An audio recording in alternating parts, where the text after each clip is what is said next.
It's Sea Duck Again is brought to you by Hackensack Brewing Company and their Imperial Pilsner Auga, which was created in honor of the legendary DJs The Awesome Two. Thick Crates, pure hip-hop satisfaction. Check out their limited edition new releases available now on Instagram. Weaponized Records, an independent music label serving up underground hip-hop. The revolution will not be televised. It will be weaponized.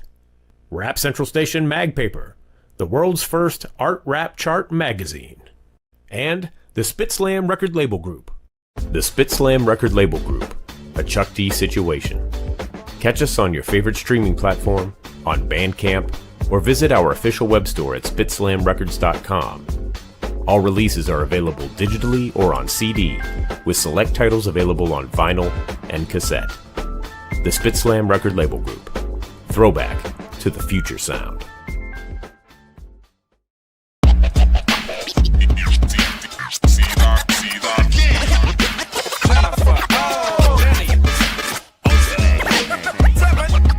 Strutting like a peacock, shouting from the treetop. Deep roots like bebop. Once again, it's C-Dot. Chock-a-block, sonic, phonic, freedom, rock, boxing. Shock, jock, flatline, hip-hop outfoxing. Ultra mag flossing, Jetty O bossing. Channel Zero watching, awesome friends blossom. Caution to the wind as the soul buck spins. Rip the microcosm, knocking down duck pins. Props from within, and when Chuck drops in, we shine like the light, cause life is paper thin. It's Tuesday, begin to learn from your kin, bringing uncut gems. It's C-Doc again. It's C-Doc again. Well, I heard there was some YouTube shenanigans going on. Hopefully, oh no, people are here. Okay, never mind. I'm not gonna worry about it. You know, I guess YouTube was down. But welcome to another Tuesday night edition of It's C-Doc Again. I, of course, am your host, C-Doc again. And as always, we're gonna have some fun tonight. Great show lined up. Can't wait to talk to our guest. But first, got to introduce the crew. First up, she got her start in classic rap radio at the very first 24-hour all-rap station, KDAY in Los Angeles. I'm talking about our lady from the heyday of Katie. Kate, damn it, I did it again, Jennifer. K-Day, Jennifer, oh, Jenny. Damn it. Katie. Damn it. They'd be so, all of the oldies would be so happy to hear it. Ah, Katie. jeez. Talking too fast. Hi, Jennifer. Hi. How are you? How are you? I'm, it was nice today. I actually got the bicycle out, rode to the post office, mailed some things. Cool. It's been raining here, so. Thought it never rained in Southern California. They lied. I know. We always have this conversation. Damn it, Tony. Yep, and we're gonna cross our fingers and hope that YouTube straightens up and acts right. Yeah, I think we're okay. So. Yeah, I think that if you go directly looking for us, you'll find us. You'll find us, yeah. So. YouTube, we got to call Leor Cohen and tell him YouTube's all jacked up. Get it right, Leor. It's a global outage. Yes, a global YouTube homepage disaster. Including YouTube TV. Yes, that's right. I saw that. Yeah. Which I don't have, so. Whatever. Yeah. Also joining us tonight, he has the dopest account on Instagram. If you don't follow him, you are a sucker. The Culture Clip King himself, ladies and gentlemen, Ultramag 7. Hold on a second. I got Julio G on the phone because he worked at Katie, not Katie.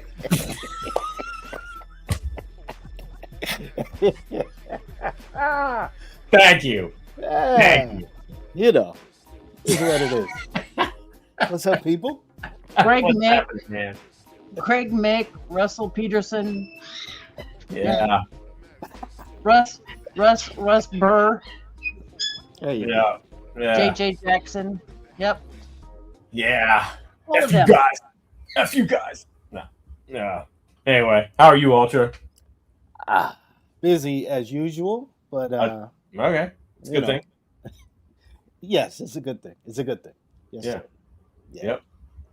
So, all right, let's get into it. Our guest is patiently waiting. Why keep him any longer? He is a man of many talents a producer, an executive producer, a music executive, a writer. He has been behind some of the most classic rap releases ever. Got his start in radio, you know. Yes, ladies and gentlemen, please welcome to the show, Mr. Bill himself, Bill Stephney. Hey. Thanks for having Yeah. applause. I'm not used to any adulation in any way, shape, or form. Thank you. Hey. No adulation at all, Bill? Jeez. Yeah, no. No, Well, I'm in the you'll get it background. I'm in the background. That is true. That is true. So, yes. How are you doing this evening? Good. A little warmer here in Northwest New Jersey. We're above 20 for a change. So with that, I'm good as long as we're north of 20. I can survive. Yes, exactly. It has been a my kids aren't used to this. I'm like, this is winters what I had when we were growing up. So yeah, same here. Kind of bugged out. They're like, wait, there's still snow on the ground. I'm like, yeah. Snowpack. Yeah. Like Alaska. Yeah, exactly. I like to start off by talking about things that you have going on currently. What you've got going on these days? Yeah, just still, at my AARP hip hop level age, still working on projects. I'm serving as a historical advisor to the burgeoning hip hop museum in the Bronx. Nice. With our visionary Rocky Bucano, with a forecast of the museum opening up and debuting later this year. Fingers crossed. Yeah, yes. Everything in life crossed for that. Currently executive producing a documentary on the history of music from Newark, New Jersey. And that's exciting because you get to tell the story of the wonderful natives who come from the city, including everyone from Gloria Gaynor to Whitney Houston to Dionne Warwick to George Clinton to Wayne Shorter to Redman to Lords of the Underground. It's a fantastic history that I was lucky enough to partner with the city's historian, Junius Williams, to produce a documentary project. On that, I serve as an advisor to a tech company, a tech innovation media company called Lift Media, and we produce a monthly streaming show called Right to Invest, where investors pitch actually to startup companies. It's an inversion of now I'm blanking because this is what happens. Shark yeah, Tank. What? Oh my God! What is the startup CNBC show? Shark Tank. Thank you, Shark Tank. Oh, it's already 9+ years, so it's late in the day. Yeah, so doing that. So those are the 3 active projects. We just produced, as C-Doc knows, a great show at the New Jersey Performing Arts Center that featured Chuck D, Rakim, and Slick Rick. So I produce those live shows on a fairly regular basis. So doing all sorts of projects. That's great. It's great that you still in the mix as much as you are. So yeah. Not knock on wood. Knock on wood. Especially in this industry and culture. To have been blessed to continue to do what I get to do for a pretty extended period of time. I attribute that to luck more than anything. Skill, Mr. Bill. Skill. Don't sell yourself short, sir. Thank you for that. Yeah, sure. How did you get into music when you were young? I was pretty much born into it. My father, who by trade was a magazine executive. He was one of the first employees for the magazine Sports Illustrated. Wow. When it debuted in 1954, he started there. He was in his 20s. He was right out of the Army and started there. But his hobby was that he was a jazz drummer. And he played in jazz trios when he was a teenager growing up in Harlem and Washington Heights in New York City. So, I was born into a household with a guy who would put on his Max Roach records and then sit at his drum kit and play to them. Whenever he got the chance, every weekend when he was off from the magazine, he's playing music within the household. My mother was a fan of everyone from the fantastic balladeer from the 40s and 50s, Gloria Loring, to Sarah Vaughan, to Frank Sinatra, up to Gladys Knight and the Pips. So, music was just prominent within our household growing up in Long Island, specifically in Hempstead, Long Island. We had a robust school music program where kids got violins at the age of 6, and I was one of them. Didn't think the violin was cool, so I started playing trumpet when I was 7 and played trumpet in school quartets and in bands and orchestras from the 2nd grade up until the graduation of high school. Wow. And but you didn't think to pursue it any further after that? Yeah, kind of did, because that's also the period when young musicians were either playing in garage rock bands or in places like Hempstead, where we had a heavy African American population. We're playing in R&B bands as teenagers, trying to become the next Earth, Wind and Fire or Funkadelic or the Commodores or Ohio Players as teenagers. So during that scene in Long Island, during that time, I was playing in bands. Our production colleague from the Bomb Squad, Eric Sadler, who grew up in the same town with me in Hempstead, Long Island, played in bands. Flavor played in bands as well. We were all part of that scene. Yeah. Wow. And then hip hop comes along. Rap music. Yeah. Yeah. And what was your first taste of that? I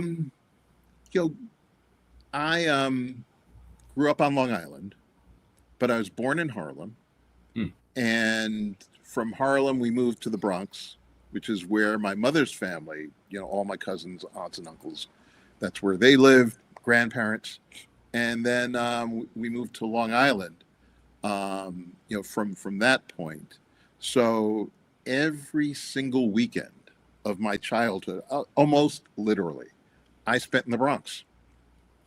So during the late 60s, early 70s, as hip hop starts to rise within the borough, almost by osmosis, I wind up being exposed because of people throwing parties outside, so forth, the development of the cassette boombox, where dudes are walking around playing the music, so forth, that just by virtue of proximity, and not by choice, by the way, because I had preferred to stay on Long Island those weekends when I had to go to Grandma and Grandpa's. It's why we moved to Long Island, for a reason.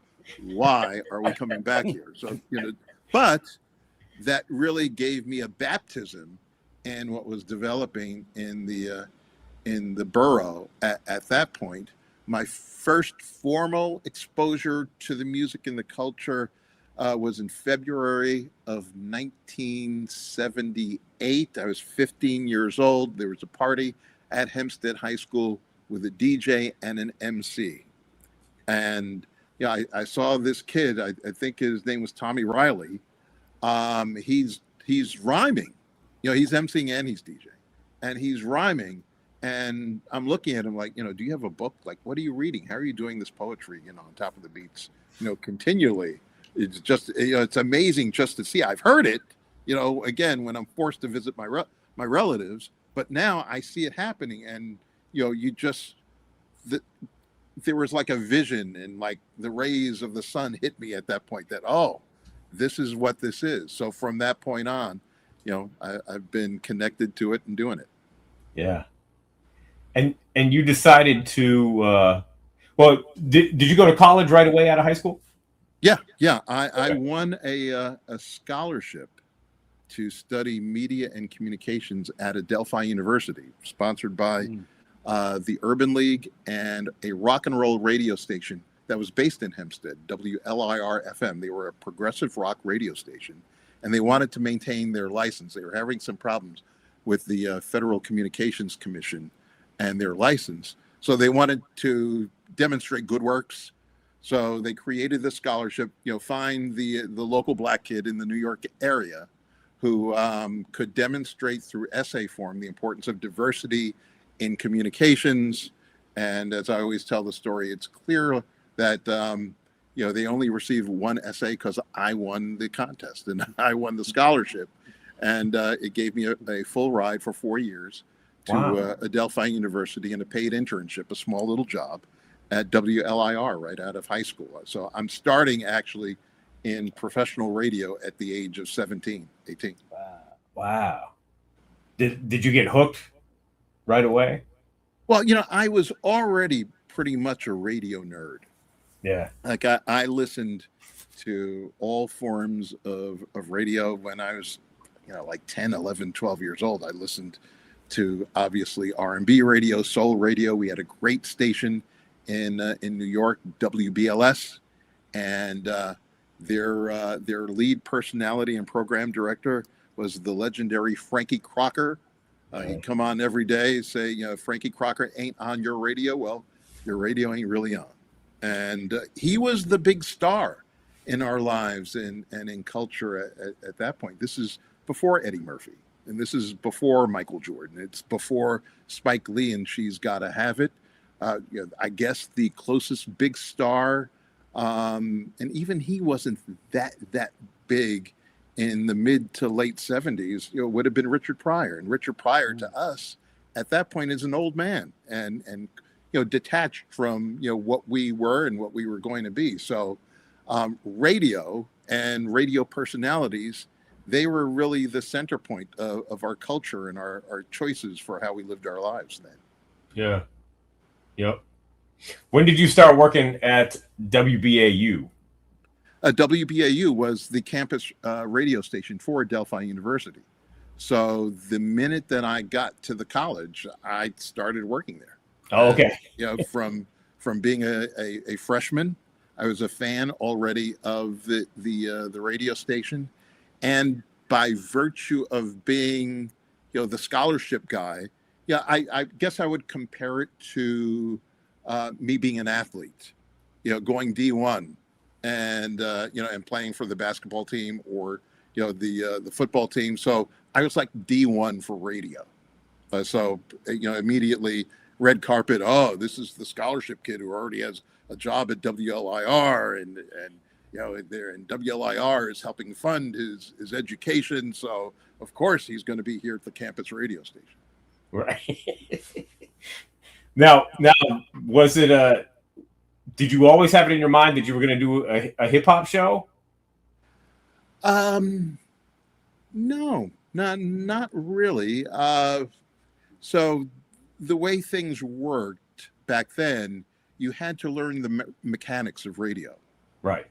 You had to gain an FCC license in order to be on the radio at that point. So, that was really the first objective, to learn the mechanics of radio, of audio. What is AM, amplitude modulation?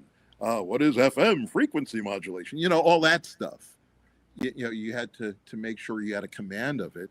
And then when the time came for me to do my own show, most of the programming on the station at that point, there were kids who were playing either the Beatles or Dan Fogelberg, so it's all right, cool. You guys are doing what you like. So let me just play what's natural to what I like and what my tastes are. And that just happened to be in 1982 hip hop or hip hop alongside all sorts of other musical expressions, which some people would say today would be, punk, new wave, what was being played in downtown Manhattan during those years, R&B, what was played on WBLS and WWRL, which was another R&B station in the town at that time. So I wanted to play what I listened to, and it just happened to be that I was of age, and as I said before, exposed to this burgeoning culture where it just made sense for me to play the music. Yeah. Chuck always said that there wasn't enough to fill enough hip hop records to fill all the shows, so that's why they started making them. Yeah. It's the period where there were just a couple of 12 inches released, every now and then, and literally I would acquire every 12-inch I could get my hand on to put on the radio. So once I met Chuck and Spectrum, they solved all sorts of issues for me because they had, clearly their own library, which was just massive, of funk, of the couple of hip hop singles that were coming out at that time. They were members of a record pool, so they had a steady stream of music coming through. And then ultimately, I benefited for the fact that they had a production studio at 510 South Franklin Street in Hempstead, where so many young local rappers would come in and cut demos that we would wind up playing on BAU and on the station. Yeah. And you still have a bunch of those tapes, as you know. Yeah. As I know, yes. Yeah. Yes. Yeah. And it's so frustrating because so much of what we did, we're just young people going in, recording stuff. So if you have a young rapper who's rhyming on top of, an Ohio Players, groove, it sounds great, but now, 40 plus years later, the Ohio Players want to get paid for, a 15-year-old who was just cutting a demo in 1983. Yeah. Yep. Yeah. Well, we're gonna see what we can do. Hopefully, what we can do. Yeah. Fingers crossed. The chat is blowing up. So many people. Mr. Chuck is in the chat. Sugar Bear, JVC Sugar Force. Bear. Yeah. That's great. Yeah. So, yeah. You met Chuck D, who spent some time there as well, and the Spectrum guys. So, yeah, Chuck was cool because Spectrum was, they were our Cool Herc. yeah. Our Grandmaster Flash on Long Island, our Infinity Machine, our Disco Twins, all the great DJ personalities and collectives that existed in the city. Not only did we have our own, but in our estimation, Spectrum was better, actually. So there was that, and to be part of the Spectrum culture and crew, you had to have these sateen jackets that said Spectrum City. So when I saw this guy walking on the campus with a Spectrum City jacket, I'm like, wait, at Delphi University, we have 11,000 students, most of them horribly uncool. How the hell would anybody with a Spectrum City jacket wind up being on the Adelphi University campus? And as it turned out, was a graphic arts major who was ahead of me in terms of class. And he also was an MC for Spectrum. Who could believe it? Right. Exactly. I wonder who that was. Right. Now, what were they doing? Were they doing radio yet? Were they doing their shows yet? No, not yet. Not yet. Okay. I invited them up. They were aware of the show, and Chuck was aware of the show. And that's where it all really begins. But there's a little bit of a backstory. So, Chuck is brilliant, clearly. And his brilliance was recognized early on. He was, part of a program that really bussed or tracked talented African American high school students to specific magnet schools in Nassau County and Long Island during the 70s. So Chuck was one of those supremely talented, bright young black kids who they wanted to take out of, some of the local schools to place in, a higher level school. So there was a high school called Clark High School in Westbury, Long Island, where Chuck was. I was offered the chance to actually leave the Hempstead school system to attend Clark High School. I had been the local spelling bee champion. I won Student of the Year for the American Legion for Nassau County in 1975. I was an egghead. So my guidance counselors approached me around 1976 before I would enter high school, Hempstead High School, and said, well, there's this program that is sending talented kids from Hempstead, Freeport, Roosevelt to Clark High School. Would you be interested in that program? So talked to my parents. Said, I don't want to leave my friends. I enjoy going to Hempstead schools. I'm a musician here. I play some sports. I play baseball, basketball. Why do I want to leave here? Physically, Hempstead High School at that point was one of the most modern high schools actually in the country.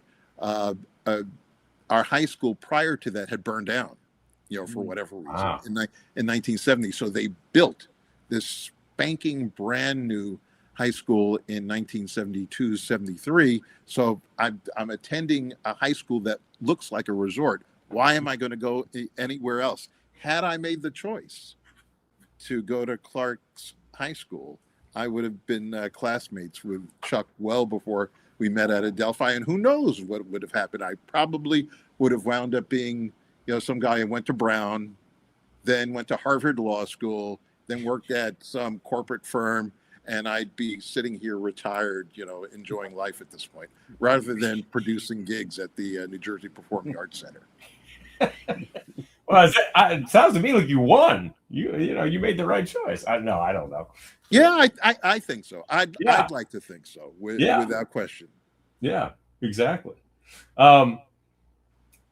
Okay, so now you invited Spectrum up, and that starts this, all these different the Spectrum City show, and then Flavor comes along into that mix. Yeah. So, prior to us coming up to WBAU, there were already existing popular R&B shows, soul shows, dance shows.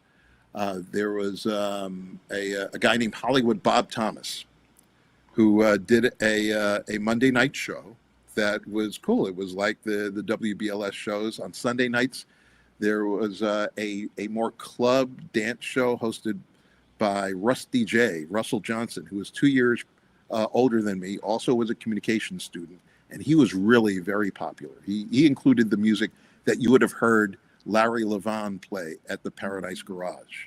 So he was, a little askew from what we were doing, but nonetheless cool. So in Long Island, we didn't have a commercial R&B radio station, directly, in the vicinity. We listened to the New York City stations. So in absentia of not having that local station, we had WBAU. So by the time it was the moment for me to do my show, and then bring on Spectrum, who had also, in addition to their music schools, in addition to their music skills, tremendous promotional skills. Yeah. You had the graphic arts of Chuck and the promotional genius of Hank Shockley. So combining all of that together, we in essence became sort of like a competitor to the New York City stations for whatever their fanship was in Nassau County and parts of Queens and Suffolk County. Yeah. And you guys, from what I've heard, were doing interviews with artists, like giving them shine and platform out there. Weren't you guys the first ones to give Run DMC an interview? We were. So while I was a freshman at Adelphi, I was doing some writing on the side.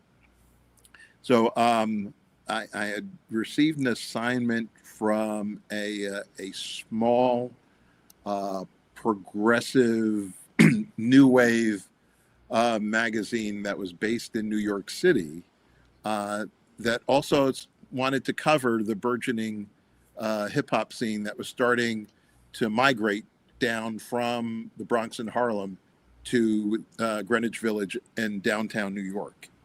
So I received the assignment to interview Curtis Blow in 1980, 81-ish.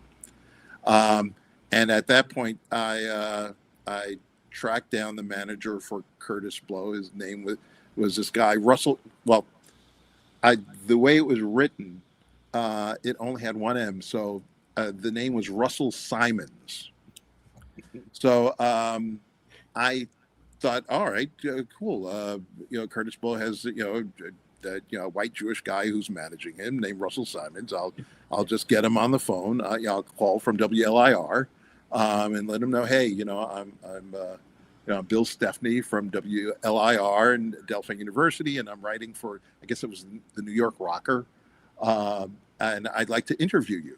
So, the name Bill Stephney doesn't really convey anything racially or ethnically either. And in terms of my speech pattern, according to folks, that doesn't really convey, any essence of sometimes of race or ethnicity. So when Russell and I both got on the phone to speak to one another for the Curtis Blow interview, we both thought the other guy was white. Which, was stunning at that point, much to our surprise. That was not the case. So we set up the interview, and I interviewed Curtis, and I think that piece ran. It's probably somewhere.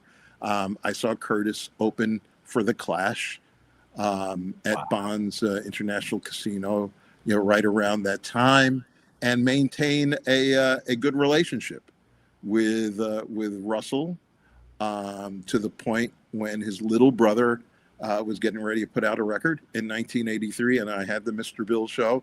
I called him up and said, "Hey, let's have him on. Let's have Run and DMC and Jam Master Jay on." And that turned out to be their first interview ever. That beyond just us having them on BAU, that was according to DMC at least. That's their first interview. Wow. That's amazing. Well, we were good with them also because BAU, again, there weren't that many rap shows. Right. There's the Mr. Magic show on WBLS. There was WHBI that was on really late at night, and then there was us, and our signal actually was very strong in Southeast Queens. I mean, Southeast Queens is basically Long Island. In fact, Hollis, Jamaica, Laurelton, Cambria Heights, all of those towns were a 15-minute drive away from our radio station. Yeah. Yep. So, so you're getting through school, you're doing the radio station, and then what's where does that take you? That takes me to continuing to write about the music. We actually, for a short stint, had a local video show called Word, the World of Rock and Dance, that the Spectrum crew produced with me for a two UHF channels, 59 and 63, that you could see on Long Island. I did something weird.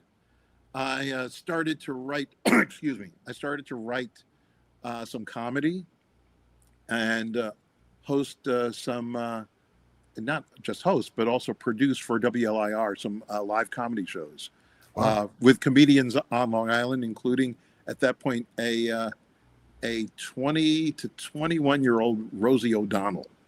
Wow. So, that's, and bear in mind that, the biggest star now coming out of our entire scene and our age bracket out of Nassau County, out of Hempstead, Roosevelt, and Freeport was Eddie Murphy. Growing up down the street from Chuck and from Hank and from Keith Shockley, the Wizard KG. So he's on Saturday Night Live. So I submitted comedy writing samples to the new producer of Saturday Night Live, Gene Dumanian. Got a rejection letter, oh, well, this is good. It's nice that you're young, but we don't need you. So I had to figure out what else I could do after college. Was offered a job to become an account executive, a salesperson at a adult contemporary radio station in the city, WYNY. And that was pretty good because the starting pay was $40,000 for a 21-year-old Long Island black kid to get paid 40 grand, in 1985, was something else. So I was offered that. I interviewed also for the job of assistant music director for the what was one of the leading urban stations at that point in the city, WRKS-FM, KISS FM, 98.7 KISS FM. Didn't get that gig, but in 1985, Russell Simmons and Rick Rubin are partnering, and they're looking for someone to run promotions for Def Jam as it's expanding due to a partnership with CBS Records, and they called me, and I accepted the gig. Wasn't $40,000 a year, but nonetheless, I got to work with some exciting acts. They already had LL, and they had the Beasties, and since we were pretty much an adjunct to Rush Productions, I got to work with Run DMC every now and then. Yeah. Yep. Wow. When did you work your way up to president? Yeah, over years, only because, Russell and Rick were so active, as creators, as innovators, as producers. They're doing film. I mean, just so much that they weren't in the office ever. So by default, by 1988-ish, I was the longest tenured office employee. I wind up, in essence, running at least the office for my time up until 1989. Wow. Now let's go back, and you were instrumental in trying to get Chuck. Chuck has always told the story about what he calls the Great Surrender. Being signed to Def Jam, and you're obviously a part of that. How did that come about? With the tape and everything, the Public Enemy #1 demo and all that. Yeah. So Rick Rubin had heard the Public Enemy #1 promo that Chuck and Flavor and Keith had created for BAU, actually for Dre's show. I had left already. So Dr. Dre took over my show, Dr. Dre of Yo MTV, who was also our college classmate at Adelphi as well. So he's playing the Public Enemy #1 promo, and it's great, as we now know, today. Rick Rubin, by virtue of DMC and the Beasties playing BAU tapes while they're on the road and while they're around, Russell and Rick really falls in love, as anybody would, with Chuck's voice. Chuck and Spectrum City had already put out a single, double-sided. One side was a song called Lies, and the B-side was Check Out the Radio and I think Phi Funk. And that was on Vanguard Records. It was produced by, if I'm remembering correctly, Ray Pinky Velasquez, who was a dance guy. Yeah. And the single just didn't do anything. So Chuck is a free agent. Rick wants to sign him. We already had the incredible success with LL and the Beasties, and Run. This is also the time of Run, completely dominating with Raising Hell. So, Rick said, "Hey, this is your college brother. It should be easy for you to get him to come to the team." And Chuck, of course, was hesitant because of, just the experience that they had with Vanguard Records and that first single. And plus, Chuck, like all of us, we wanted to be the next Frankie Crocker. We wanted to be on the radio still. And I think that was a legitimate vision for him and for all of us. Even for me, still being a guy at the label, I thought my future still would wind up being back in radio at that point. So, basically me, Chuck, and Hank Shockley have a powwow trying to figure out, well, how can we differentiate? How does this not become, the single that winds up in the 25-cent bin at Vinyl Mania Records? How do we create something meaningful? So the collective concept was really to do a mashup of The Clash and Run DMC, a group that had, a driving sort of social activist agenda, but, was cutting, was sort of scary, was edgy. Again, a group that could be perceived as a punk rock group, but also a core hip hop group, at the same time. So those were the thoughts that really animated what we thought would, be the group that later became, of course, PE. Yeah. And so once they signed, you guys set up about doing the first record, Yo Bum Rush the Show, and of which you were listed as a producer on.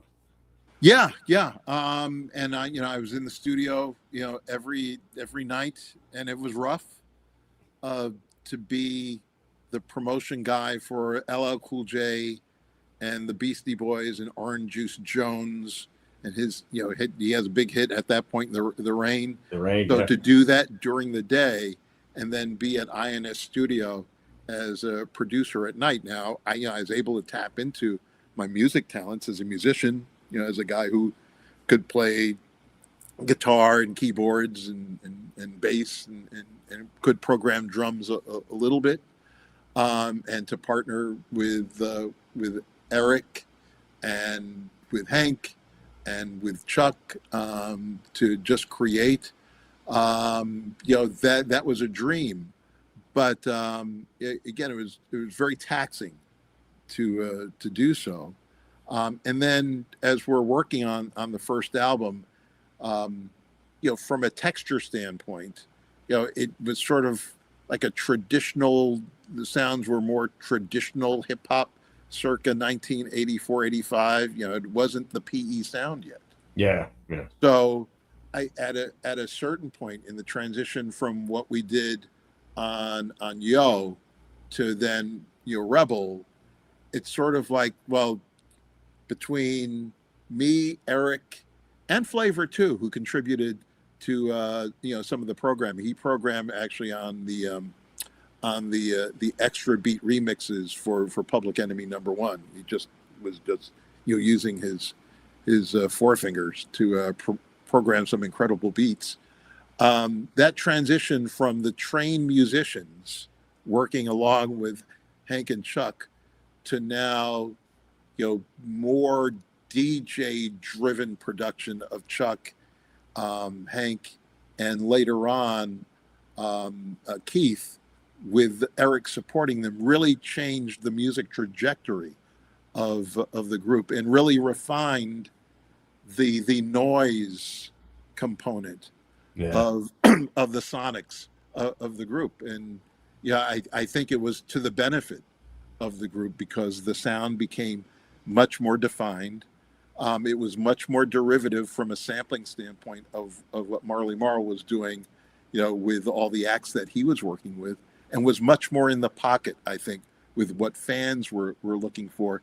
1985, 1986, growing into early 1987. Yeah. Yep. Do you remember when you first heard Rebel Without a Pause? Yeah, pretty much. Because we had already done Public Enemy #1, and to take that square wave, that already established the notion of noise as melody. That it seemed like it was a return to that signature. Yeah. And made sense, and also sounded much more in pocket again with what Eric B and Rakim were doing, what Shan was doing, all of the dirty sound stuff that we sounded much closer than the original beats that we were creating for Yo. So yeah, it was it was a revelation.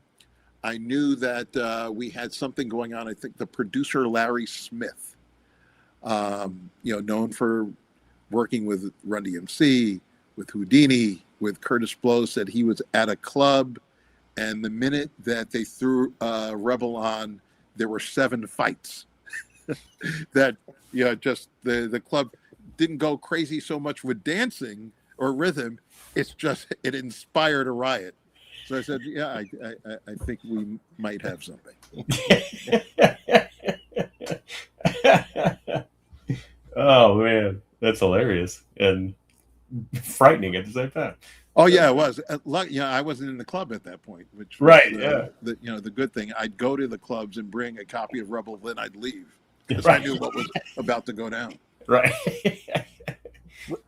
Were you instrumental in getting original concept over to Def Jam 2? No, that was really great question. That was really Dre on his own.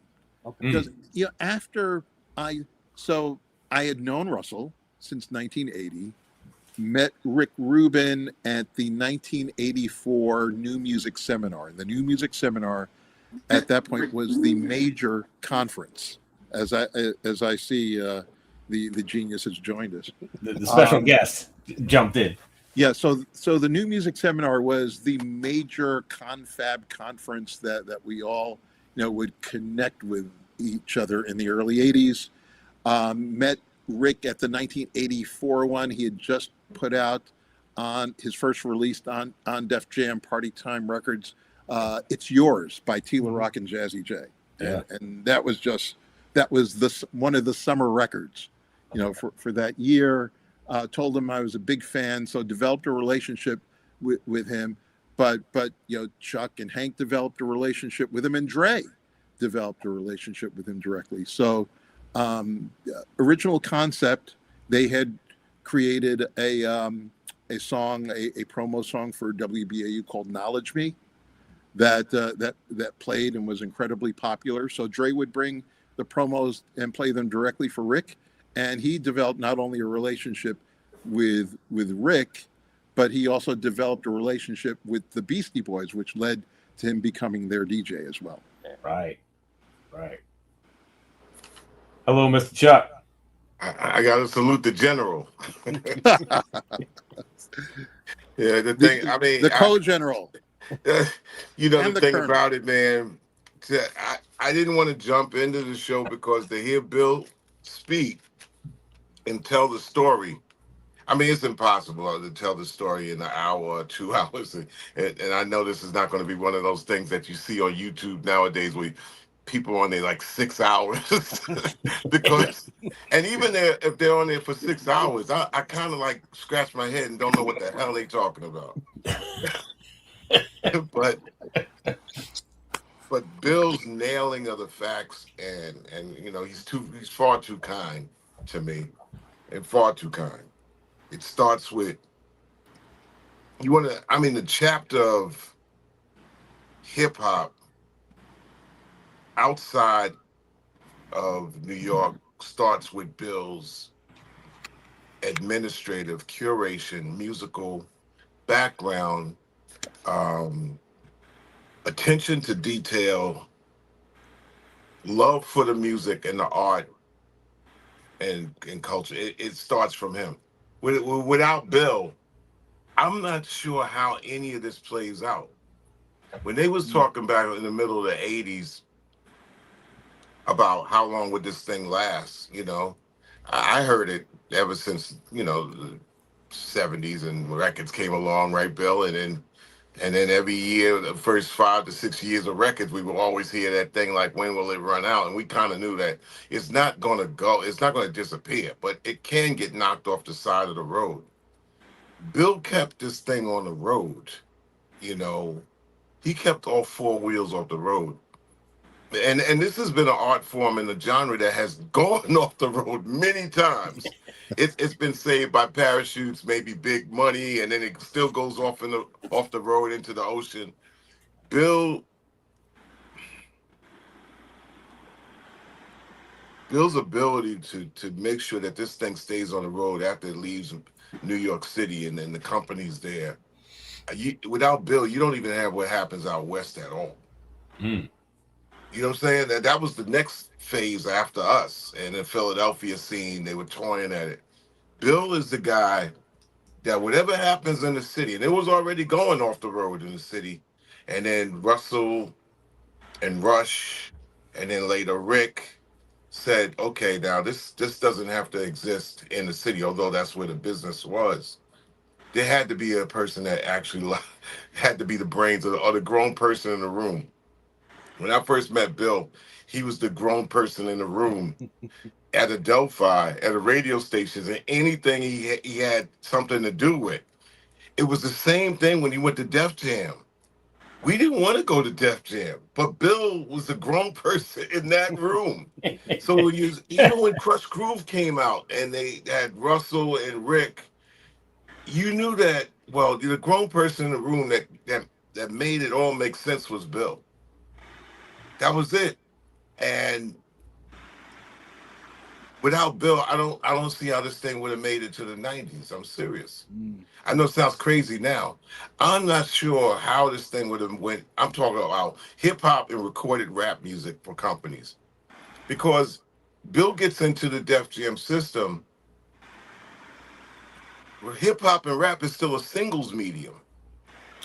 They're shaky on the fact whether they should, they got the LL thing, but LL moves albums. And then, Houdini comes out with Larry Smith, like Bill said, they move albums, right? It was like experiment. Like, okay, but on the streets, singles were coming out 12 inches and it was just like a scratching of the head. Okay, it's cool, but what's the future in this thing? And they made the major record deals, but somebody had to come along and bridge this into being a real thing. And Bill was the guy that comes in, grown guy in the room, and says, this album thing is a real thing that's going to make this thing turn into an industry, and not just this fly on the wall that might exist to not exist. That's the thing that a lot of people miss, because I mean, you could talk about the sound we brought in, and that was Bill. And I'm not going to hog the space, but I just have to tell people that Bill comes in at a time where this thing was a singles medium that was beginning to cost a little bit more for its own good. And it had to go to a next level. And it was not a lot of people to go to because they wasn't from it and they didn't believe it. But Bill and the Def Jam system, it wasn't just the Public Enemy thing. When we delivered Yo Bum Rush the Show, it was sort of like a litmus test of whether a group could come out of nowhere with an album without a song really hitting the streets. That was different, because who are these guys that come out with an album and they don't have no real popular hit record that hits the streets, which is a prereq to getting an album after 3 hot singles. Right. Bill's the first to do that. And it wasn't easy. And we didn't even know if we were going to be the group. But Bill's combination said, we're hip hop. But, I think a lot of Bill's teaching and education of us came through what he programmed in radio. There's nobody that ever played a slow jam better than Mr. Bill. Straight out. Nobody ever.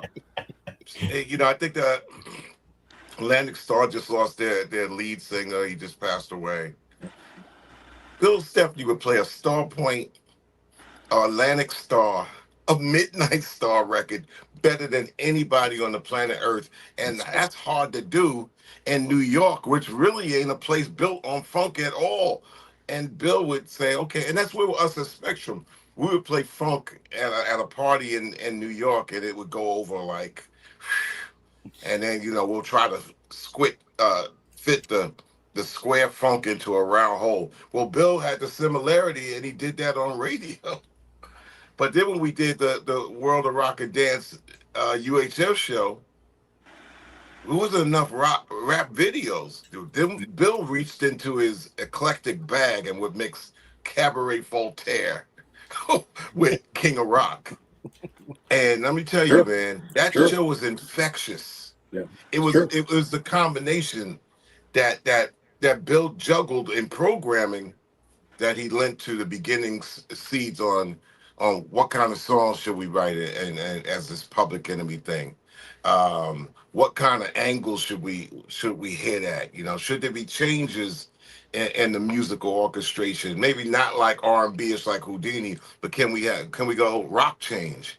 Sophisticated. Bill says, hey, Black Rock Coalition, bring in a guy named Vernon Reid. Wow. Right. And bring him on the record. Wow. There have been attempts to quote unquote cross over into the world of the white kids starting to like this rap thing. Even you had, Anthrax doing and I'm the Man and the Beastie Boys doing their thing. But how about from the other way in, from the other side in? Bill's the orchestrator of that. So he's far too kind. It starts from him to whatever this thing is now. He's kind. It starts from us. So, more than anything, he and I are sports fans, and I've always been tremendously confident, but I had so much more confidence when I sort of became an alternative member of the Spectrum team, because I had a crew. It just made everything so easy. It made being creative easy. It made finding young talent, throughout Long Island super easy. Who would think that we have Busta Rhymes as a teenager, in our circle, if not for the fact that he was connected and drawn to Spectrum City's aura. So I had so much at my disposal that made it just so easy. And there was one point that I knew that this was different and worthy of really dedicating, probably my career to the music side. We had been doing all of these gigs throughout Nassau County with the colleges, so forth. Spectrum's DJing, I'm emceeing some of them. But Chuck, you'll probably remember we did a park jam in Roosevelt Park, where we just promoted it on BAU, did flyers throughout Nassau and Queens, and we show up to the gig, and there had to be like 5,000 kids there.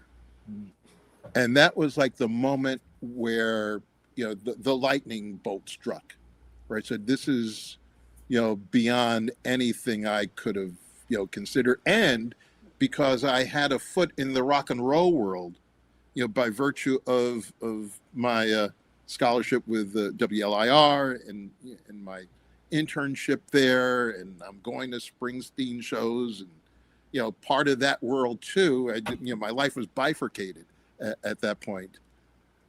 I realized that what I was doing with Chuck and Spectrum and Hank and everybody was on the same level as the rock guys.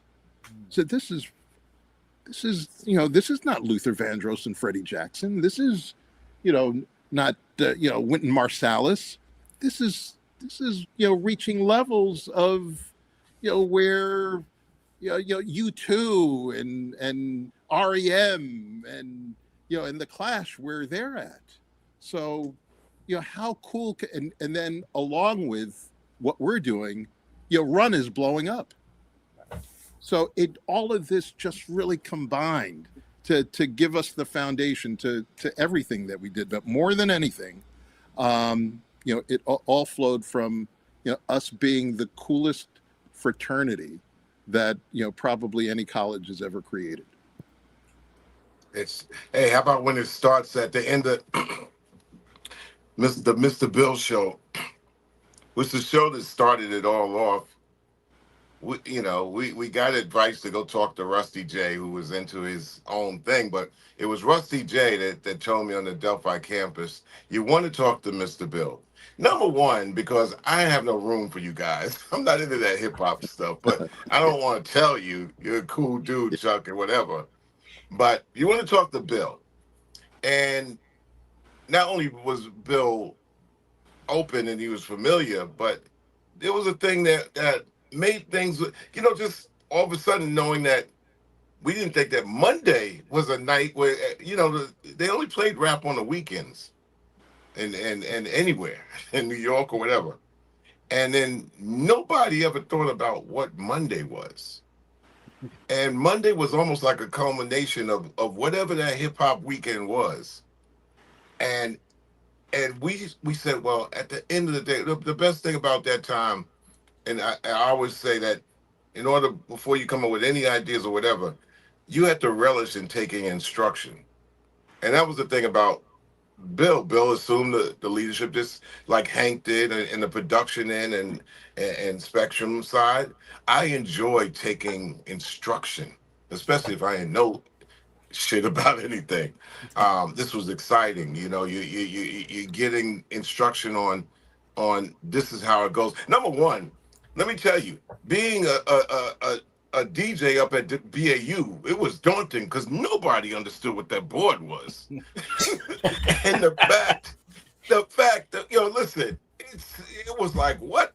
And I was going to, the same school, take a communication course, but I was like, nah, I don't understand what's happening in here. And and there's another thing, people don't give Dre credit. Dre had to learn from Bill how to orchestrate that room and that board. And it was a seamless transition from Bill into Dre, because we were wondering, damn, Bill's going off into the real world. Bill's going to be writing for CMJ. Bill is going to fly after 1982. What's going to happen to the scene that just got built? And Bill passed that baton to Dre. It was seamless. Down to when Dre passed it to Wild Man Steve. It was seamless. And that had something to do with keeping us active to make demos with the young kids, to making demos to give to Dre over Jam Master Jay's lap to play the Public Enemy #1 in the first place. That's Bill passing the baton to Dre, who has the wherewithal. And the first time I ever heard that word, that came from Bill. Because Bill was very clear. He said, try not to use words you don't know. In a nice way. But, I passed it over Dre's. Jam Master Jay happened to be up there hanging out on a Monday night because these guys are working on the weekends. Who's working on Monday night? Oh, we're all going to just come right down to BAU, the place to be. We're back home. Hey, we're still amped up. That's a very important transition right there. Bill to Dre. Bill goes out into the world to take on everything, and Dre keeps it going, and we're able to keep everything without skipping a beat. That was major. That was major, and that comes from people that take instruction without having a big ego in the room. Like, oh, I don't have to hear what you talk about. No, I'll do it my way. No, you got to listen and take instruction. Yeah. And it led all the way up to like Bill told you, I had to be convinced to do Public Enemy. It wasn't so much the Vanguard thing that threw me in the dumps. It was the radio thing. And you know what also helped? What was on my mind? I was thinking all the time, and it was Bill and Hank and me in front of Bill's house, and they're talking to me like how we can figure this out. Chuck, you're gonna have to be that guy, right? But the thing that made me always think that records were just records, that I had to categorize all those records up at 510. And then every time we went to BAU, it was two rooms full of records. So in my mind, I was like, what the big deal is a record? One record? I've seen it's nothing but records. And you go inside the BAU room and you pull out a record, 1972 of Mott the Hoople, and like, so we're making one of these. We're making one of these. All right, big. I'd rather go radio, man. Radio is where we can have a long life here and have fun and evaluate things and produce things and stuff like that. But you write half a life and life writes the other half back. And but those are the little things that that there's a lot of missing points out there that I'm always happy to fill in whatever the blanks. And then Bill is far too kind, because he's the glue in a lot of this. And his skill and his tenure and his leadership, shows. Hey, here's another thing. He looks at the back of my Spectrum jacket. I make the Spectrum logo because I'm mad at all the rock bands who got logos in the back of what they call the Good Times and the Island Ear. Bill's very familiar. These were the trade sheet magazines that just showed the activity of bands in these Long Island super mega clubs, and they were just rock bands that really didn't even make records. They kind of just had dope logos and they played every week. And Bill explained. Oh yeah, the Long Island music scene was so active, and the club scene was so active that you didn't even have to have original music as one of those white rock bands. You could cover an existing band and do their music and have 100,000 fans. So there's a band called Crystal Ship. They did the best of Led Zeppelin. And you'd go to all of these clubs on Long Island, like Rum Runners and the Oak Beach Inn and My Father's Place, and there'd be thousands of people there. And again, that's why I knew what we were doing was right, because we had the same devoted energy with what we were doing as what those guys were doing. Tell them about WLIR, Bill. This is the thing which would have changed also the trajectory of music as we know now. We got Bill, who's also in the city, and he's actually WLIR, which is at that time, as far as New York radio in the United States of America is. Yeah, LIR was voted by Rolling Stone Records in the early 80s as the number one progressive influential rock radio station in the country. And that was, that includes thousands of stations at that point. And it just so happened to be that, I'm the golden child of the most progressive, respected station in the country. So, it gave us a lot of weight. And at a certain point in my senior year of college, I had been appointed head of club promotions. So we'd actually go around Long Island to all of these ostensibly white rock clubs, doing something called Party Out of Bounds. And I'd bring my crew. It was Chuck, Hank. Keith was the DJ. We were hiring break dancers and doing all sorts of stuff. So we actually were doing something that no one even contemplated in what was racially segregated Long Island in the early 80s during the Reagan era. We're bringing hip hop to folks who, basically didn't know any black people. And again, we succeeded with that, and being able to transcend such a difficult environment that once I got to Def Jam, everything else was easy. It was a cup. It was, it was everything was a cupcake, compared to the barriers that we were breaking through on Long Island, just because of the nature of our skillfulness and our confidence. What was the climate as far as, because they had to feel the heat of what you was doing, like you're bringing a music that could possibly cannibalize their system, and we know how it's sadly WLIR by the 90s it peters out. Yeah. If that move of accepting Bill Stephney to bring hip hop into that fold, WLIR, what could the future have held? Years before they start talking about Hot 97 and Well, I still think that the fact that for that entire world, that they were closed off from the energies that were obvious during that period, during the early 80s, that traditional, what we used to refer to as album-oriented rock radio stations, that they were racially segregated. They were heavily male and racially segregated, but there's clearly something bubbling up.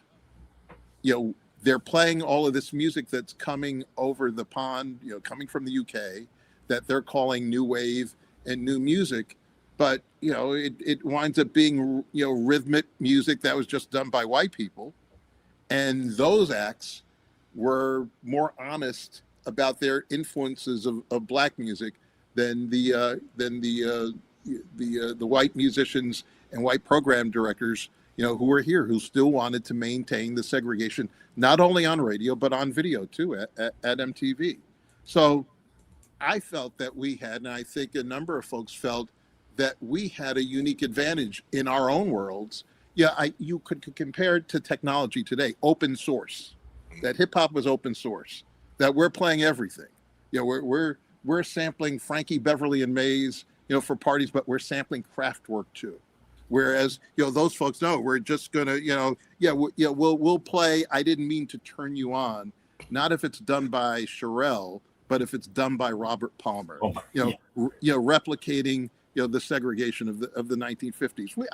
I knew that wasn't going to last, because all you had to do was see what happened at the Roosevelt Park Jam, but what was also happening at the Roxy in Lower Manhattan, where you had literally thousands of Black, Latino, and white kids who were jamming to Africa Bambaataa and Africa Islam.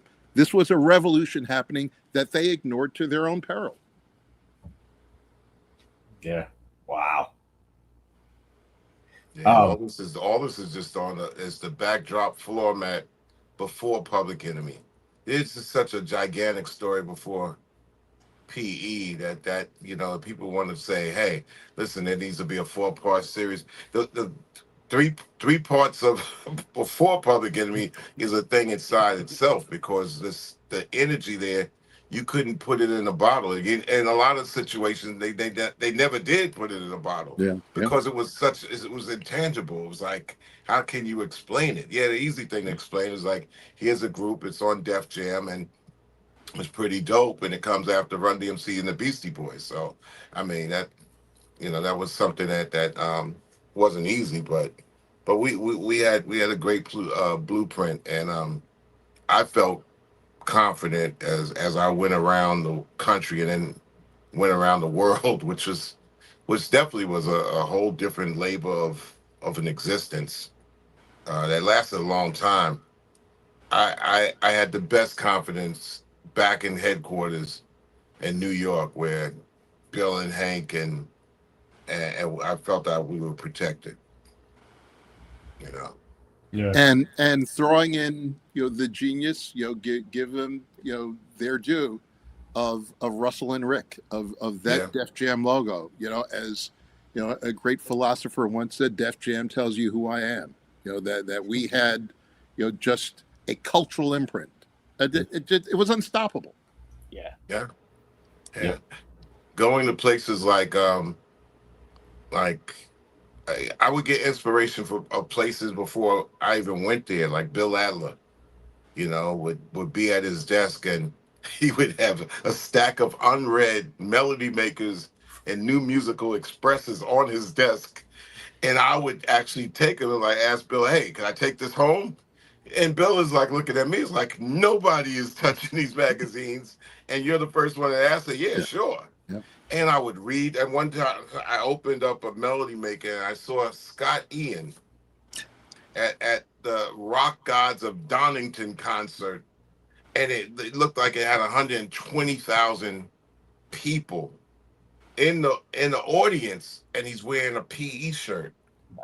And immediately I was like, well, I heard about Anthrax, but when Scott wore the PE shirt, and I don't know who gave it to him, probably was Bill, because Bill was actually, the head of making sure that people would get their whatever about Public Enemy as we're trying to break it. He gets something in the hand of Spike. You see Kadeem Hardison wear a Public Enemy shirt on school days. Now, that was loud because the shirt is kind of dope.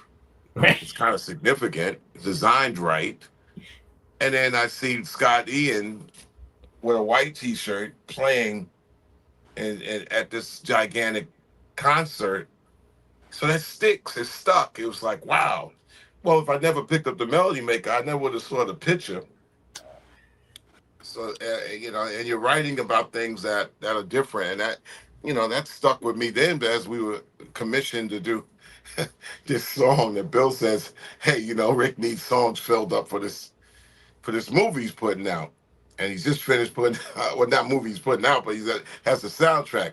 I'm thinking movie he's putting out was Tougher Than Leather that he just did.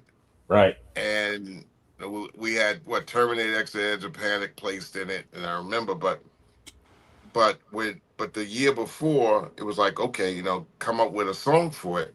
So as we're out on that tour, or the Def Jam tour, I'm trying to figure out like what song could actually fit it, and so I write all summer long a song called "Don't Believe the Hype," and finally when we record it and submit it, it happens to be too slow. But the leftover lyrics were kind of, all attempts, which ended up being, Bring the Noise, which made me think about the Melody Maker article that I saw Scott Ian. And at that time, they were like calling rappers noise and it's just garbage and all that. So we've been hearing that for like 5-6 years. Rap is noise, it's garbage, da. And here I'm looking at this heavy metal dude wearing a Public Enemy shirt. So, hey, hodgepodge this thing together, and that's how Bring the Noise. And Bring the Noise started from like it's the last couple of bars and Rebel Without a Pause. How did it come along? I don't know, but that was exactly what Bring the Noise I said wanted to be about. We're all the same, don't segregate our music. We're all the same, but it had to come from a spark, and the spark was the organization of Rush and Def Jam, but what Bill was holding it all together. You felt fearless about taking these stab attempts. You felt like you was backed. It was us against the world because we really was like, number one, we didn't care, what you thought about us, but because and that's because we weren't. It was a bunch of us inside of a situation. It wasn't like Chuck goes into the Rush situation, and the same thing for Bill. It wasn't like Bill goes into the Rush Def Jam situation. For many years, they were the enemy. They were. They were the enemy in a certain way, Yeah, it was competition. Competition. Yeah, there was competition. We didn't know what we want. We wanted to get in the radio, and they start making records, and all of a sudden they got to a position that they could do whatever they wanted to do, and we knew that the radio thing was like a higher, far-fetched dream, and okay, but that's why I called it the Great Surrender.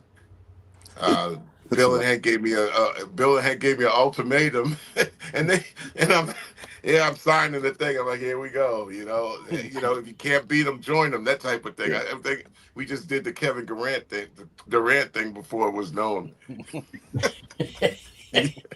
Years before its time. But yeah. Yeah. So. By the way, of course, shout out. I'm sorry. Shout out to the vocalist who leads off Rebel. May he rest in peace. Oh yes. Yep. May he rest in peace. Yep. Rest in peace. Reverend Jesse Jackson. Yep. So 89-ish, Bill and Chuck, you were there at the beginning of this. You and Hank, and you were going to start Soul Records through the MCA system. Yeah. So, the backstory is we actually were negotiating with Jimmy Iovine. Oh.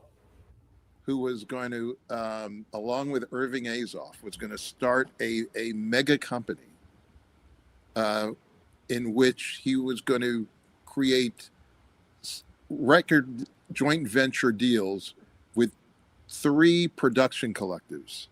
So the Bomb Squad, LA and Babyface, and Jimmy Jam and Terry Lewis. Wow. Where there were supposed to be 3 labels under the partnership of Irving Azoff, who at that point was the chairman of MCA Records. So he's going to partner with Jimmy. Whatever happens, Jimmy and Irving wind up not partnering. And because trying to figure out where we were going to go after I had already left Def Jam, Jimmy says, you know what? Just stick with MCA right now, and we'll figure things out. Al Teller, who had been the president of Columbia Records during our salad days with Def Jam and Columbia Records and CBS Records, had moved over to MCA. So we wind up agreeing to stay at MCA, even though the partnership between Irving and Jimmy didn't happen. And ultimately, that's why Jimmy says, I got to find a new partner. And he winds up finding this guy who's an heir to the Marshall Field department store a family from Chicago, and that's Ted Field. And Ted Field already had a company called Interscope Films, so they created together Interscope Records. But it's too late for us to partner with Interscope Records because we had already signed with MCA. Chuck decides, and he'll tell you himself, to focus on PE affairs, and that really leaves me and Hank to work out Soul Records, with our partnership with MCA. Right. Yeah. And you weren't there long. No, wasn't there long because it became more of a Hank thing. Hank is strong of vision, it just became a point where the orientation of what I thought we were going to be, which was ultimately me, Hank, and Chuck, wasn't there. So the dynamics weren't a continuation of what I had always known and what we had always known. So at that point, it really made sense for Hank to really do his own thing. Yeah, gotcha. I think in hindsight, not even hindsight. I knew at that moment then I was faced with an ultimatum. I always thought that I was the Smokey Robinson to both Hank and also Bill. I enjoyed taking instructions from both of them. I thought I was a bridge between both of them. I was always a bridge between both of them. And I knew when I was out of that picture that was part of the dream that we knew would. I mean, we went to so many places, and we all ended up doing great things in great places. But I was the guy that I felt that I enjoyed taking instruction from Hank. I enjoyed taking instruction from Bill. You gotta have, if you got generals, you gotta have a guy that enjoys being what they call a colonel. I enjoyed being the colonel, and I had to go and be a general at Public Enemy, which I thought with Public Enemy, it got bigger and bigger, and I had to be over there to take care of that, and that was out of our loop of even governing that machine right, because here we were supposed to be at Soul and kind of steer. We knew how to steer a Public Enemy if we had a solid base. But I mean, like I said, all water under the bridge. But 1989 was a rough year. It Yeah. was a rough year. I thought splintered us.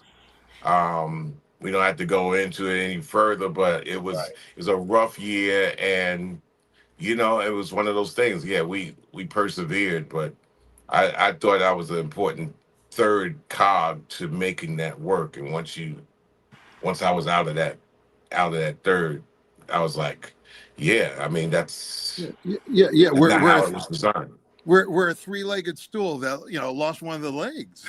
Just it's not going to work. Yeah. And Yeah.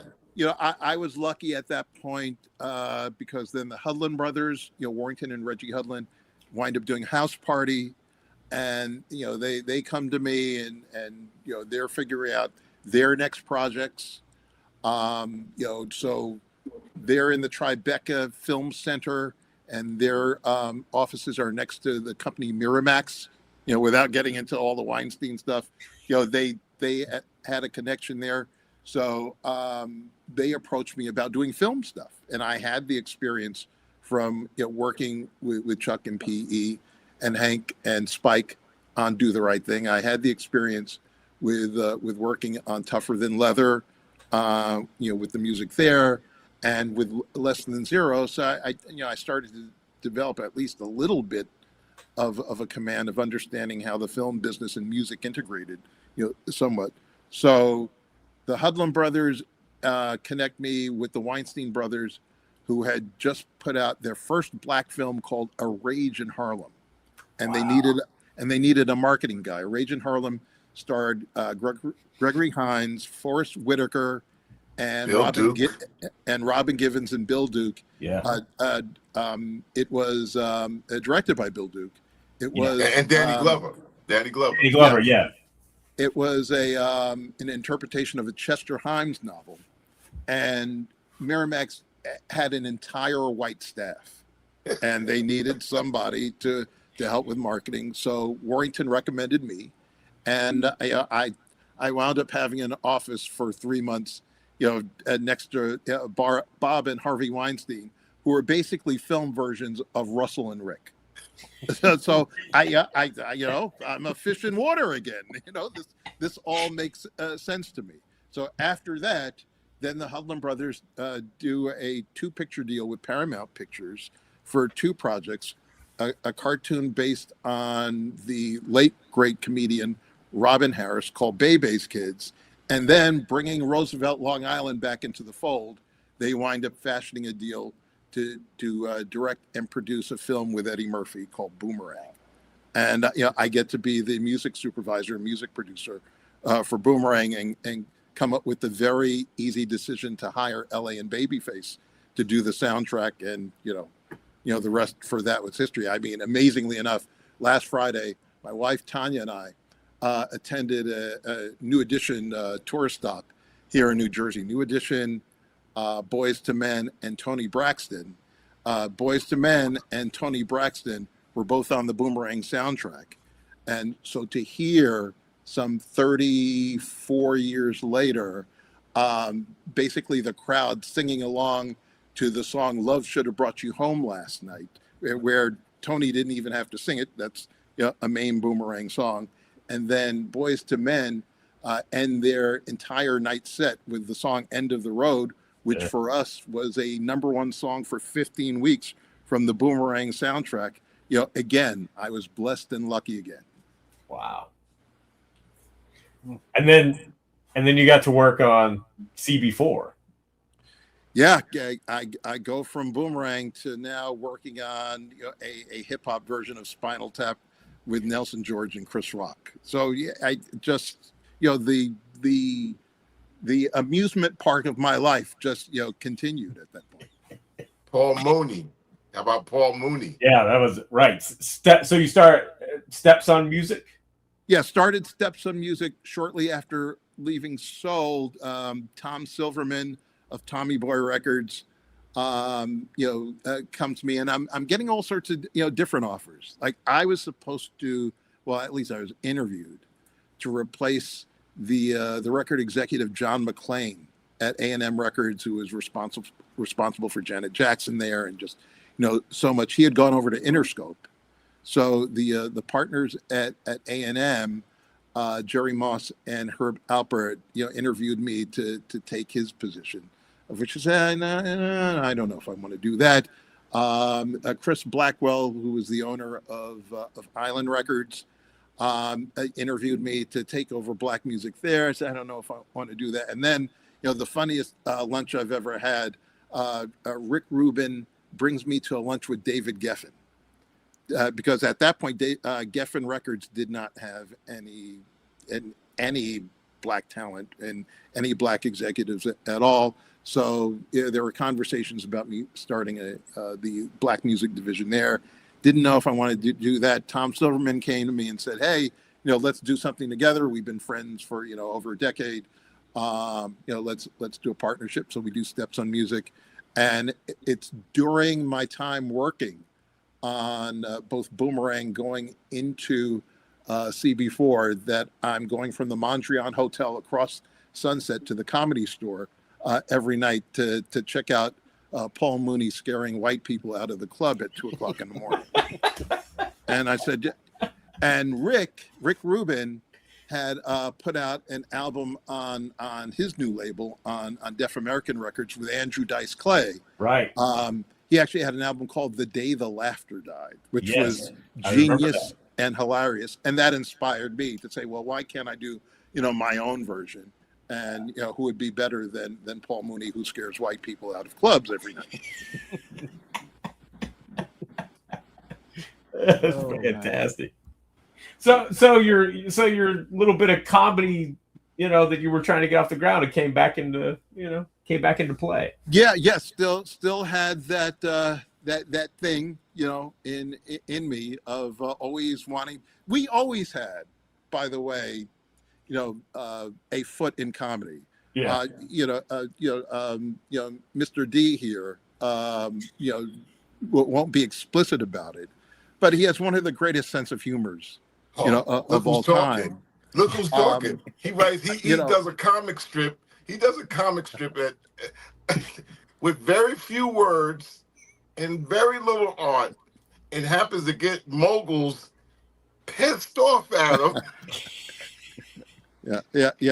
He put 3 panels together, kind of with the same image, with maybe 3 or 4 words, and the last thing I hear is like 2 moguls who will go nameless are pissed off more than they ever been in their life at Bill's cartoon and humor. Yeah. That was my attempt at subversion. But I also came up in an environment where insults, what we called snapping, every single night, whether it's at WBAU, whether it's at the Spectrum studio, to hear the top of the dome comic brilliance of Chuck, of Keith Shockley, of Hank Shockley, of Flavor, and don't forget they're coming from, and they specifically are coming from the comic environment that birthed both Eddie Murphy and Howard Stern. So there's a level of deep, humor development that we didn't have in Hempstead or any other place. So that was another part of the toolkit that all of these guys came to the table with, and I was lucky to reconnect with that part of my background. Working with Chris Rock, working with Mooney, and even to a certain extent working with Spike too, because he has that component in his works too. Yeah. It was one of those snap sessions that Bill actually feels sorry for Flavor as he's sitting behind the DJ glass at the radio station, and we're killing him. And Bill has this little bone of sympathy in him, says, "I'm going to give Flavor a radio show," which becomes funnier actually. And I throw it like the guys behind there with the black mustache looking like Soul Papa. And sure enough, Bill says, "Hey, Flavor, how would you like to do a radio show?"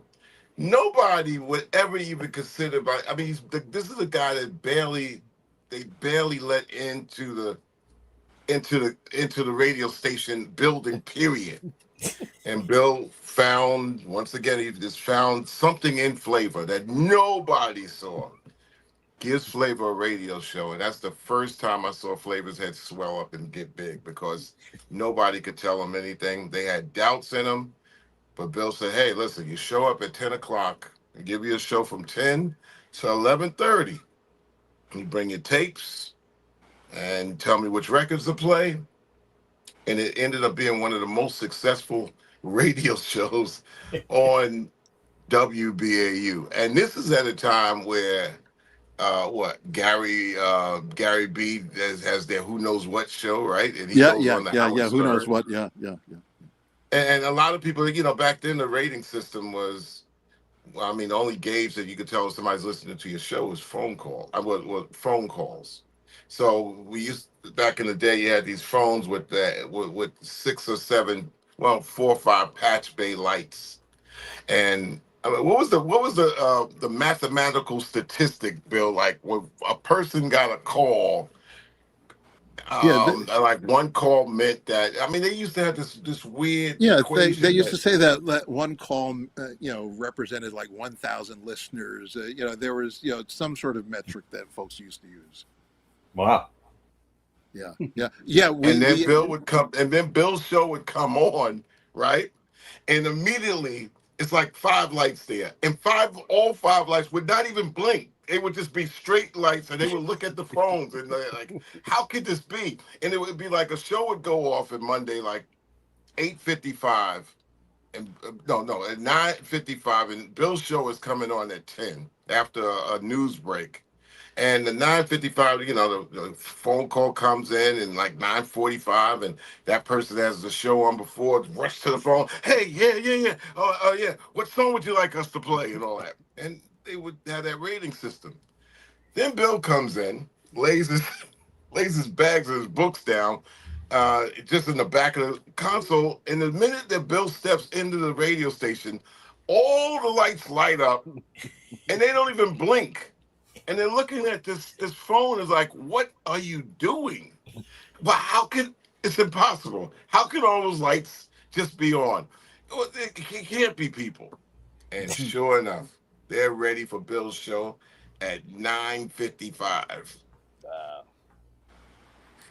It changed everything, man. It was an unbelievable confidence that was given by our area on something that we was doing that was brand new. And that's the guy. Yeah, and Chuck is taking requests, and he on little pieces of paper. He's bringing them into me, and he's writing down, shout out to the Black Hand, in Freeport, or what have you. I'm just like, shout out, and at that point, I don't recall HBI folks, talking about shout outs. They weren't talking about shout outs on WBLS. So, to my knowledge, one of the first places that the term itself, shout out, becomes prominent is from us. And ultimately the term Strong Island is, again, Chuck with the requests, just bringing him into me. It's all right. All right. We're not referring to Strong Island. That's really Chuck's interpretation of what was coming in. All of these terms that, didn't exist in the culture, in the ether, anywhere, coming from what we were doing at BAU at that time. Wow. That's dope. Yeah, I had to write. We came from towns that had Uniondale, and so I had to basically give Bill something that was spicy for him to read. Yeah. So names. So Uniondale's Chill City. Yeah, you're bringing it into me. Yep. Yeah, there was a section of Hempstead called Terrace Avenue, where it was sort of what we would now refer to as the hood, and we didn't use the term in those years, but that was the hood section of Hempstead.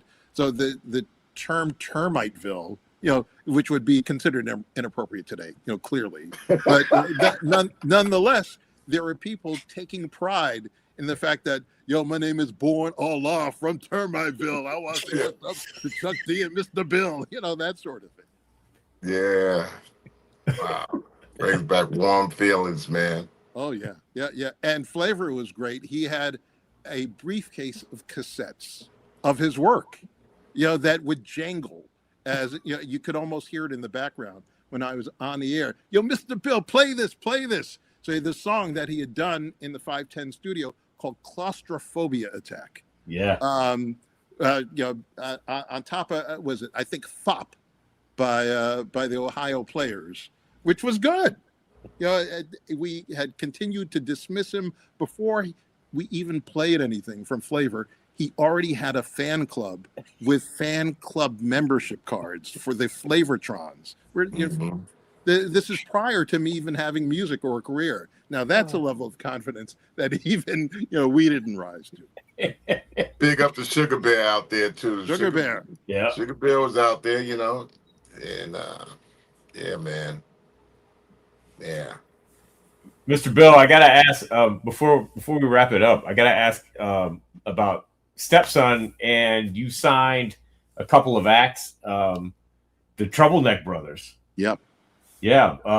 Which I guess one of the European labels called 90s Tapes just did a reissue finally of a bunch of their material. That sold out in a week. Yeah. Which I can't believe. Again, these are works that you did decades ago that still have resonance to today. Just absolutely stuns me. Yeah, for Troubleneck, and they were fantastic. They were a combination of kids who were coming from the projects of Harlem and the Bronx, but they were also kids into anime, into tech, into computers.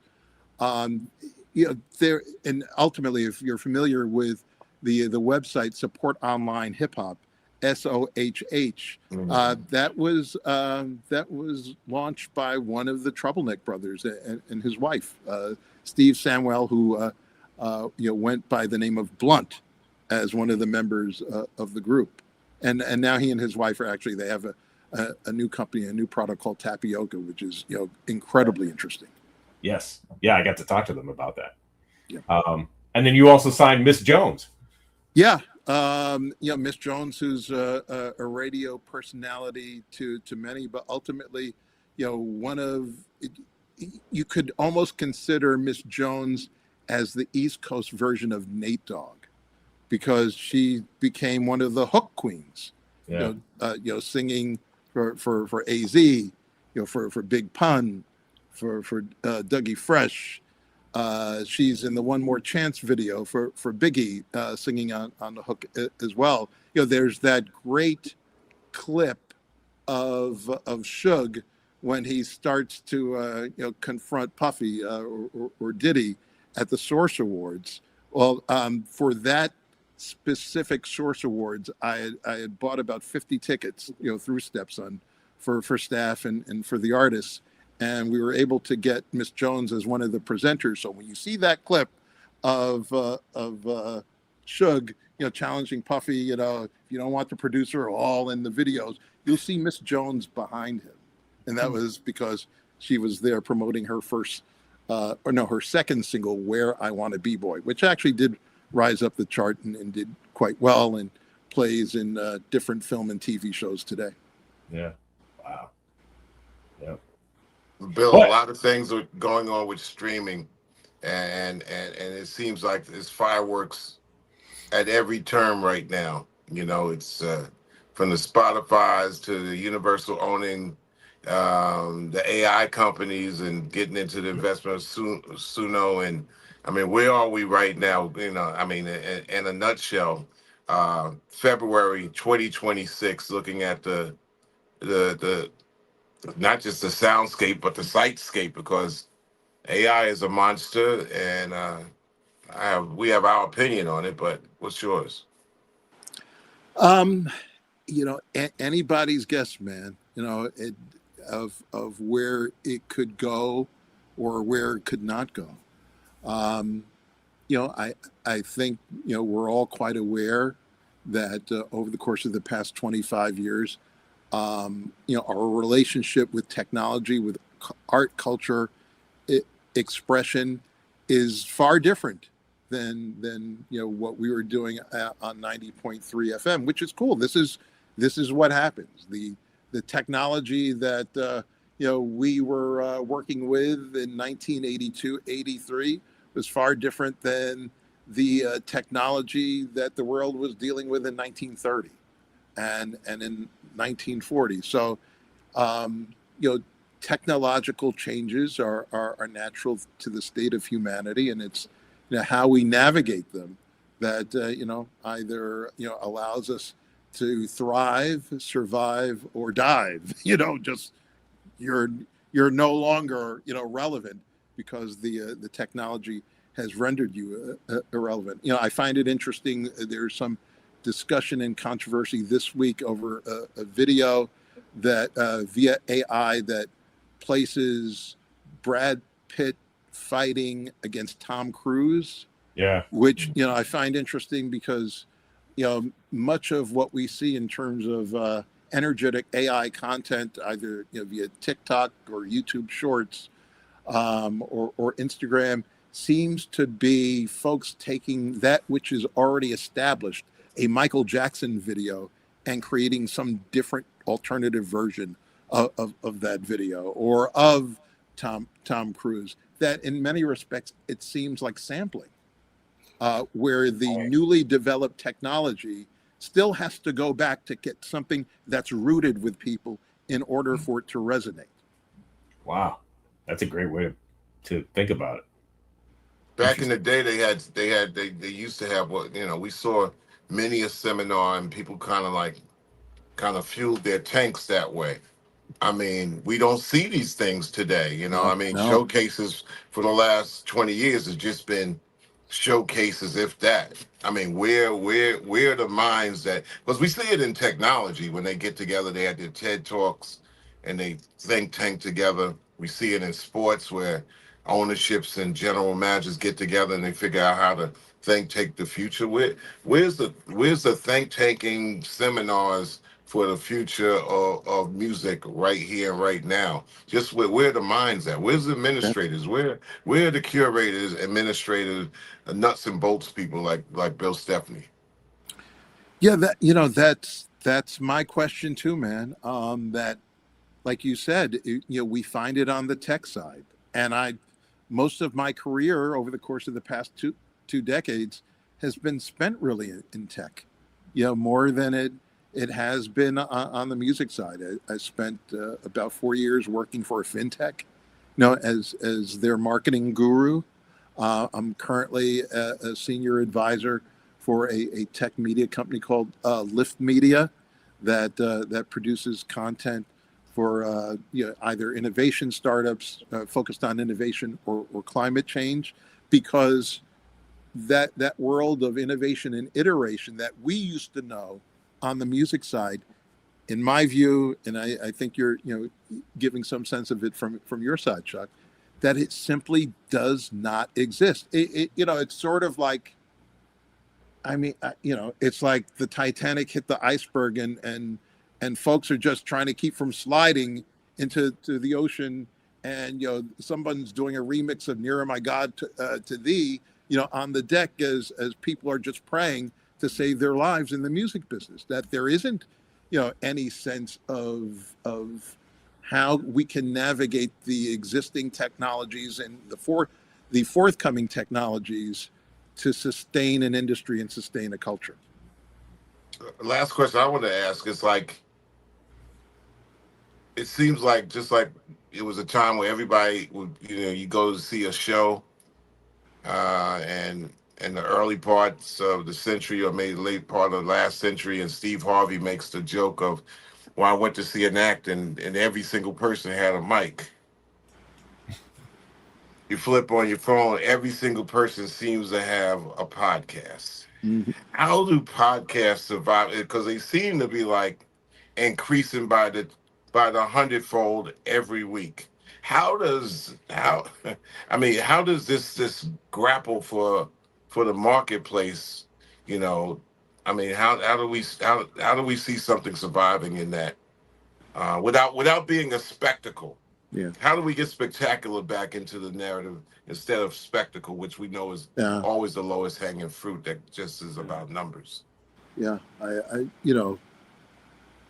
My hope is that there's some teenager somewhere, whether they're in college or or they're in some basement somewhere, that they're absorbing all of everything around them, the technology, the music from the past, that they've heard through their parents' technology that they kind of like. I have kids who are into Nirvana. They're, though, combining that with the music of today. It's the past, but it's NBA YoungBoy. But they also want to create their own version of what we tried to do, which is refine it all and improve it to a certain extent. That's what I pray for, that there is a version of us that exists, that understands everything that's at their disposal today, not in 1982, but in 2026. But they're audacious, innovative, and expressive enough to come up with something that changes the game in the way that we tried to do. Hey, Bill, you know how much love I got for you, man. Likewise, you're my brother. Yeah, you're my bro. You're I mean, family. but this is 40 years. Yeah. 2026. It's 40 years since that actually 44. But 40 years since the conversation in the car with me, you, and Hank. 40 years. 1986. Yeah. We have this conversation on a cold February. I don't know the date.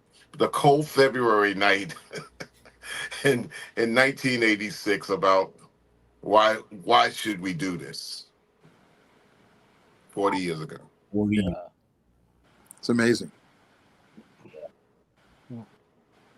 Ultra, did you have anything else you want to talk about? No, bro, I'm good. I just love listening to stories. No, I'm good. Yep. Well, Mr. Bill, I think we've taken up enough of your time this evening. We appreciate you coming through, man. It's a pleasure. Yeah, thank you. Absolute pleasure. Thank you to all of you. Thank you to, again, my brother Chuck, for over 4 decades of friendship, creativity, love, intellect, spirit, just by virtue again of seeing a Spectrum City jacket, how that could manifest itself into what it has just been stunning, but also just incredibly rewarding at the same time. So thank you to you, and thank you to all of you. Yeah, thank you, Mr. Bill in the house. Thank you for coming through. I gotta find the applause. Where is it? There it is. Oh yeah, affirmation. I love it. Exactly. All right, thank you, sir. Cool. Thank you. Yep. Thank you. Good night, Bill. Good night. There we go. There is our show for this evening. Thanks for joining us, Chuck.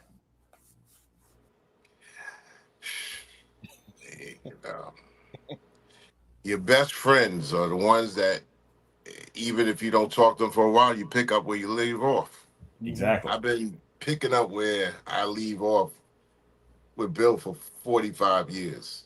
Yeah. We might not talk for 5 or 6 months, but we pick up where we left off. I mean, that's to me, that's an amazing quality of this friendship, Mm-hmm. Yep. Yeah. Beautiful thing.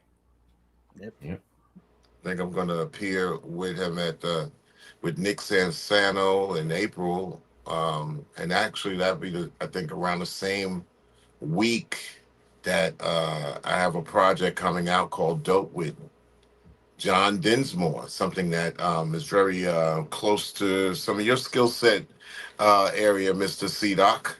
Yeah. Well, I guess I had a little bit of a hand in that. Yeah. I guess if you're going to be there for that on the 18th of Record Store Day in New York City, you hang around for Monday. Yeah, I could do that. And come up to NYU. Okay. Sounds like Be good for kicks. You know, as the kids say, maybe. How you doing, Jenny? I'm doing okay. I think Bill's trying to show us something. Oh, okay. Well, let's bring it back. Oh, I'm off. Yeah, you're back now. No, I'm just showing that this is a Chuck D design Oh, flyer Wow. from WBAU.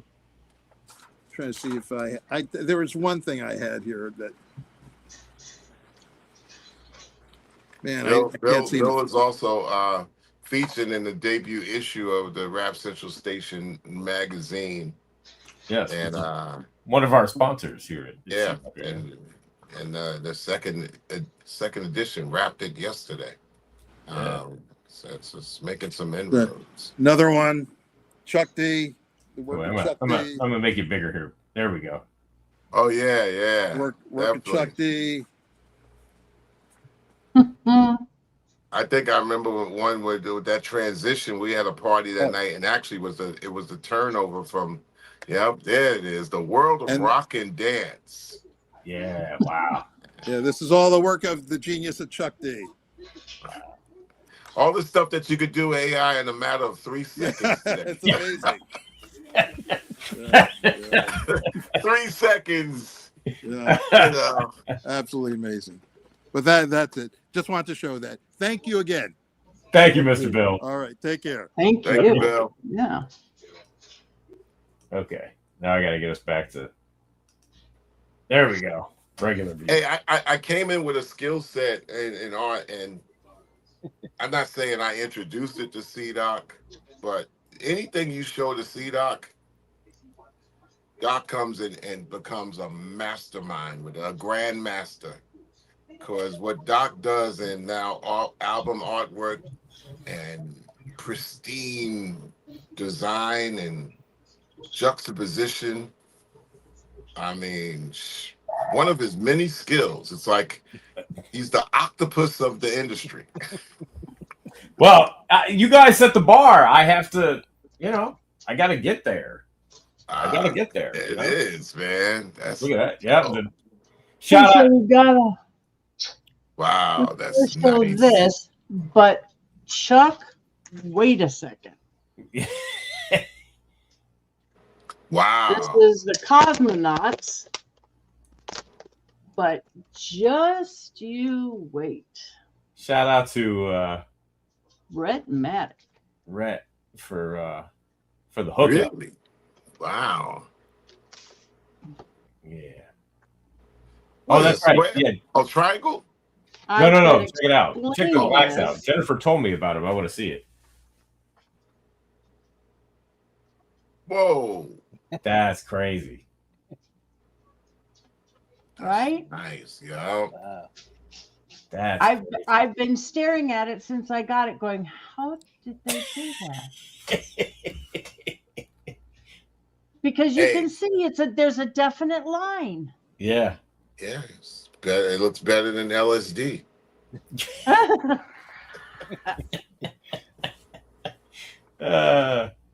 a hallucinogenic disc. Yeah. Yeah. So shout out to Rhett Maddox and Key Cool for the hookup. Yes, Oh sir. wow, yes. Yeah. But whatever, whoever pressed these, Oh, that's right. You haven't found out yet, had you? no. Well, next time you talk to Red Maddox, tell him I said, what's up? Hi. He's one of the nicest people I've met.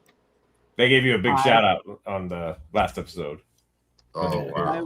I will tell him just that. I'm going to see him on Friday Yeah, he's a nice person. at his school. And very, of course, very, very, very super skillful.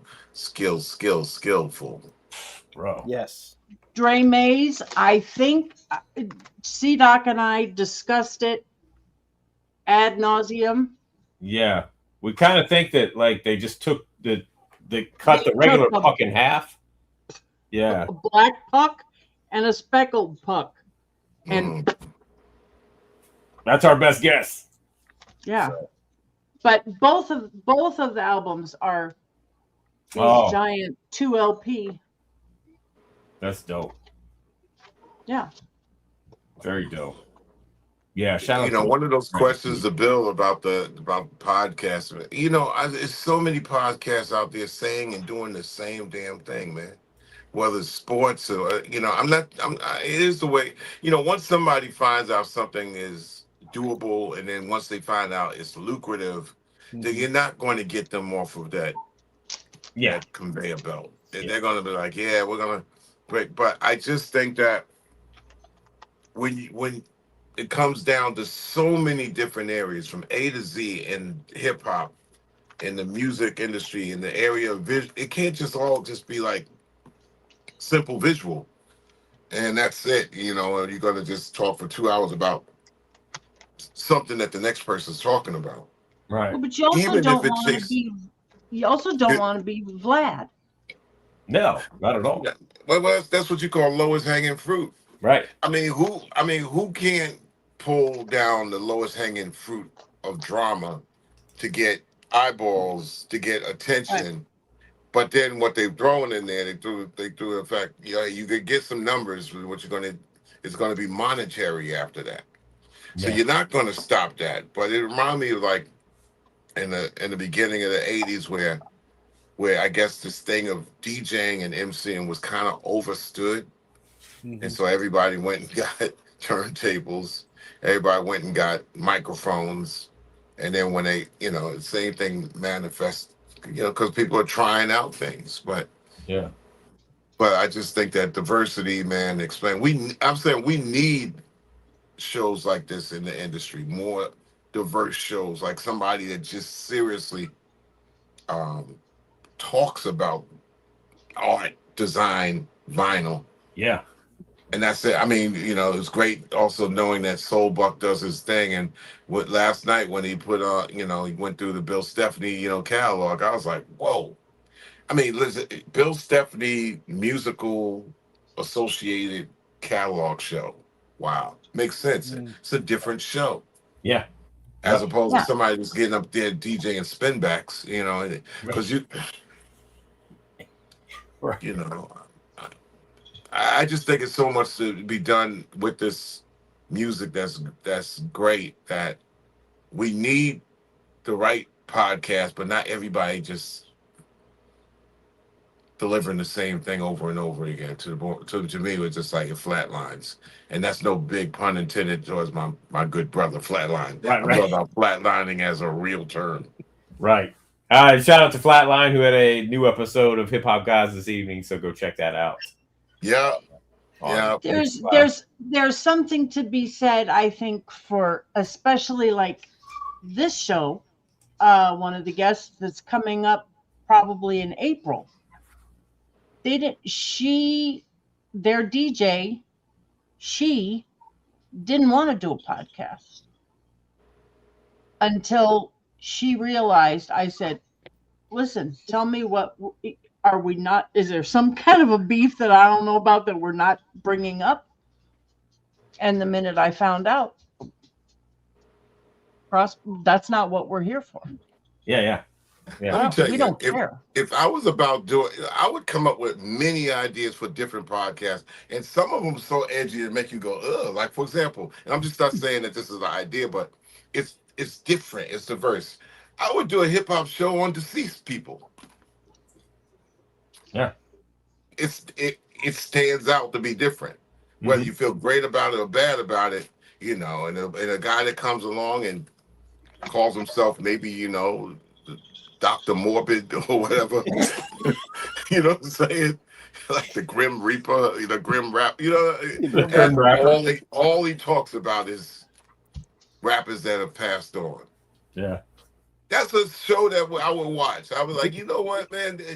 It's weird as hell, but got my attention. As opposed to hearing the same thing about the same thing. And the same thing I talk about, like MCs, is like, so they don't listen to each other, so they spit kind of the same bars, but they don't know it. Yeah. They don't know it. The Grim Rapper show is coming. Say what, Ultra?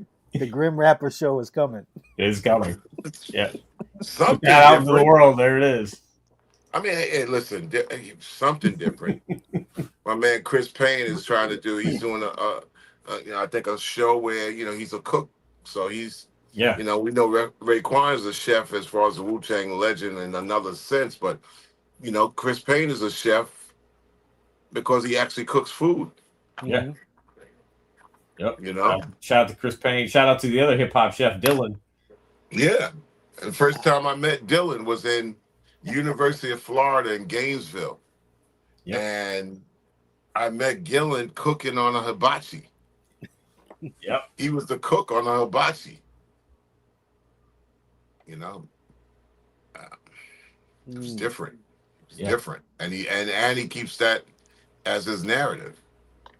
Yeah.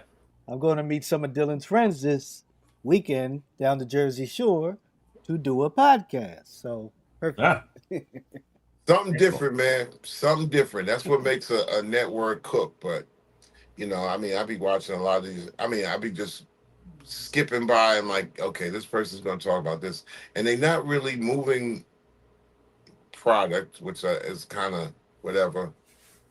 But it's like, damn, make me interested in this artist. Yeah.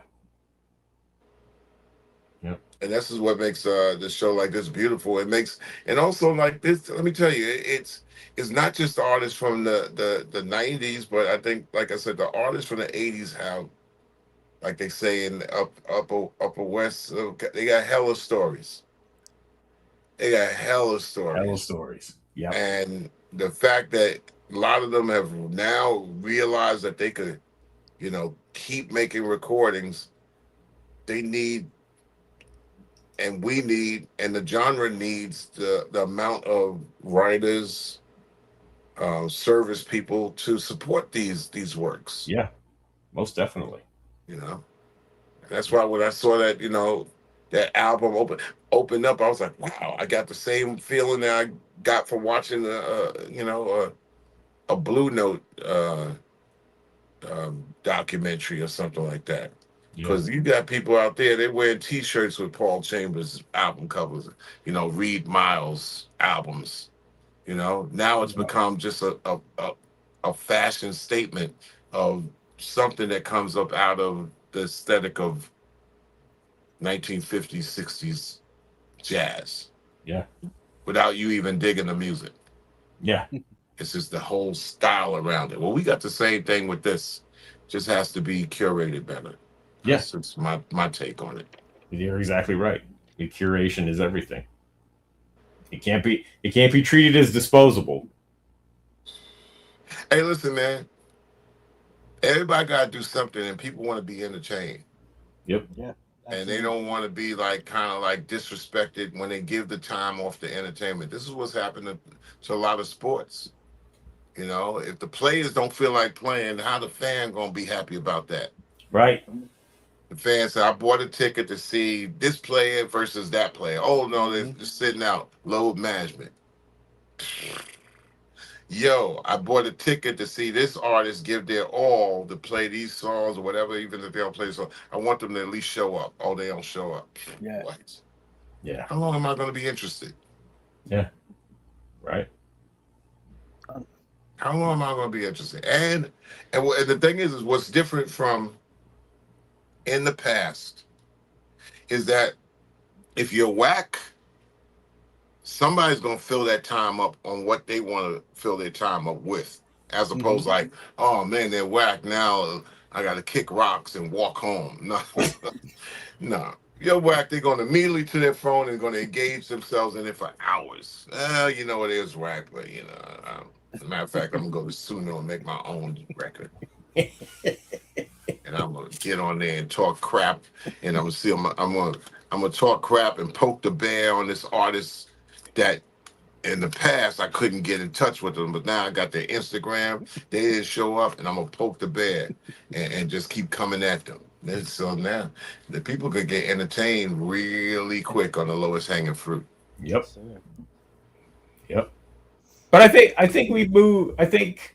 we're starting to move beyond that, because that only keeps people amused for so long, you know. When do we start getting into the quality is going to get to a point where the quality starts to be even a little bit better than the quantity of it? Mm-hmm. I think it'll be coming soon. I think it's already starting to get that way. I believe. I think so. You go over in this small little area of this supermarket. Let's say you're getting maybe sardines that are oiled from Thailand or whatever, right? And there's only like a small rack of those. You can't confuse that with the 18 bags of dog food that's in row 19, man. It's like, Right. yeah, they're gonna sell the dog food like it's gonna be moving out of here. Maybe not this little brine here with the packed fish. You know what I'm saying? Mm-hmm. Yep. Yeah, man. The thing is just be authentic. People will follow you, and you don't have to worry about quantity. It's quality. Yeah. When people have something that's of great design, taste to it, it might be 5 people coming to that thing. I don't smoke, but they got these cigar smoking rooms. They don't be putting 80 people in them cigar places. There'd be like 5 of them in a room at that, and they're lighting a cigar. That's how a lot of this art form is, man. It ain't based on. Matter of fact, they're like, yo, we don't want you in here. It's 5 of us in this. We good. We good. Yeah. And that's that's why I like to see. I like to see the quality of things without worrying about numbers. Yeah. Yep. Agreed. Yep. Well, I got a quality magazine. It's going to get ready to come issue 2 in about 5 weeks. People will be surprised, and we'll have a big surprise in the summer for the 3rd issue of Rap Central Station. So I really thank y'all for helping boost the noise, and we think it's going to be a great innovation. Yeah, track down the Rap Central Station debut issue. It's out now somewhere.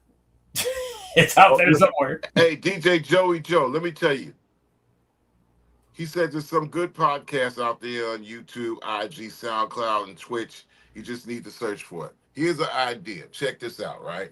Drum roll. Here's an idea. Back when I was a kid in the 60s, 70s, right? They used to have this thing, a booklet. It was called TV Guide. So you went to TV Guide and had thousands of TV shows for that whole week that you can locate and land, right? How come it ain't no podcast that talks about podcasts? Where's the Talk Soup? Remember that show? Oh, yeah. Where's the Talk Soup for podcasts? Because searching on a search engine is the land of the lost. I'll watch a podcast that just talks about podcasts. Dang, there's an idea. We're idea people, man. Yes. Somebody puts out a scroll, like a PDF, like boom, all you gotta do. And I mean the podcasts that are pertinent to a certain issue. So you wouldn't put like, a horse show in the middle of talking about hip hop. That ain't got nothing to do with it. But there's enough out there for a person to be a directory for podcasts out there. Yeah. That's an idea. Yep. Somebody need to do that. Yep. Varus Tower on the E channel. They used to have Talk Soup. Why was it called Talk Soup? Because it was a quick mosh pit of all the shows, the talk shows that they talk and evaluated. That's what this podcast world needs. I love Talk Soup. It was hilarious. Of course, it was better than the shows. I wouldn't sit down watching Ricky Lake for an hour. Well, and that's what we got. What's his name? Talk Soup. Yeah, right. They had 3 different hosts, but I forgot his name, man. But every single one of them went on to do. Yeah, John Henson was the one when I started watching. John Henson was good. Yep, and then I forget who came after him. Greg Kinnear did it too. Greg Kinnear did it. Yeah. Yep. There you go. And who was the third one? The third one, I'm trying to remember. What's her name? But she's a comedian. Yeah, that's right. Pretty tall black woman. Yes, that's right. You're talking about Tyler, Joel. Right? First of all, Talk Soup was Joel McHale. Yeah. Oh, Joel McHale. Greg Kinnear. Right. Aisha Tyler. Yes. Aisha Tyler. Yeah. Thank you. Thank you, Hype Style. Shout out to Hype Style. And then There you she go, Hype went Style. on to Salute out to do. Detroit. 313. Yeah, He simple. went on to do. Somebody should do it before we do it.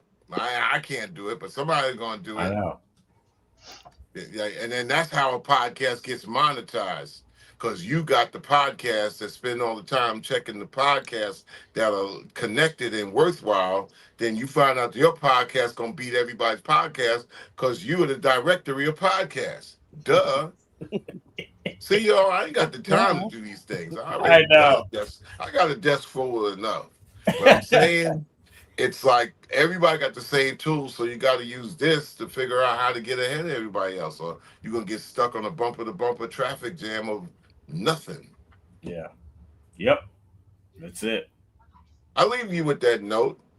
Show is brought to you by when you see the Rap Central Station mag paper and the Spit Slam. We're trying to make that happen. Thank you. I appreciate y'all. Peace, love. I got a day and a half ahead of me. And also, salute and rest in beats the great Reverend Jesse Jackson. Yeah. Yep. Who you always used to call me Chucky D. And in my books, I highlighted quite a few situations that me and Rev Jesse Jacks would be together, like at the Stax Museum. We did some things, even down to like when I was down in Memphis and he came down to Memphis, and me, Al Bell, Isaac Hayes, Jesse Jackson was all in telling stories, and Captain D's eating fish. Wow. Memorable day for me. Yeah. Man. Also playing Saturday Night Live, that I'm next door to Michael Jordan, who's hosting that night. Yeah. So I'm kind of like, was kind of going to go in there, and Big Jesse grabs me and said, "Come on, Chucky D, let's go see Jordan." And he pushes the door open. Jordan's sitting there, and then, hey, what up, Mike? How you doing? That was the so-called Black Night on Saturday Night Live, where Jesse Jackson that night spit green eggs and ham. You can look it up. Wow. The other person who died today, Robert Duvall. Yeah. Had a good run at 95. Yes, he did. Yes, he did. The minute I heard about Robert Duvall, more than The Godfather, I immediately thought of my man Iceberg T. Colors. The Colors. Yeah. Well, you know what I'm saying? It's that, and I admired The Godfather as far as a film, but for some reason, when I heard Robert Duvall pass, I thought of Ice-T and Colors. Go figure, right? Yep. Yep. And The Godfather featuring, of course, Brother Malik, aka Tony King. Yep. Got a SAG card on that film. Yep. Malik is actually, pulling the horse out of the stable. Yeah. The horse later on, whose head is supposed to be in the bed. That's right. Yep. That's right. Sure is. On a more positive note, new Chill Rob G. More positive than the head in the bed? Yeah. New Chill Rob G single and featuring Trench came out today on Bandcamp. Wow. Yep. And the video's right here on Channel Zero, so go check that out if you haven't seen it yet. So, that album coming soon. And, Dave Sy and Mocha tomorrow night, Body Hat Weekly. I believe they're doing EPMD's Back in Business album. Oh, wow. Yep, they'll be going through that. And then, of course, Sunday, DJ Soulbuck. Oh, thanks, Dre Mays. Cool. Soulbuck will be spinning on Sunday, 8 p.m. Eastern Standard Time, right here on Channel Zero.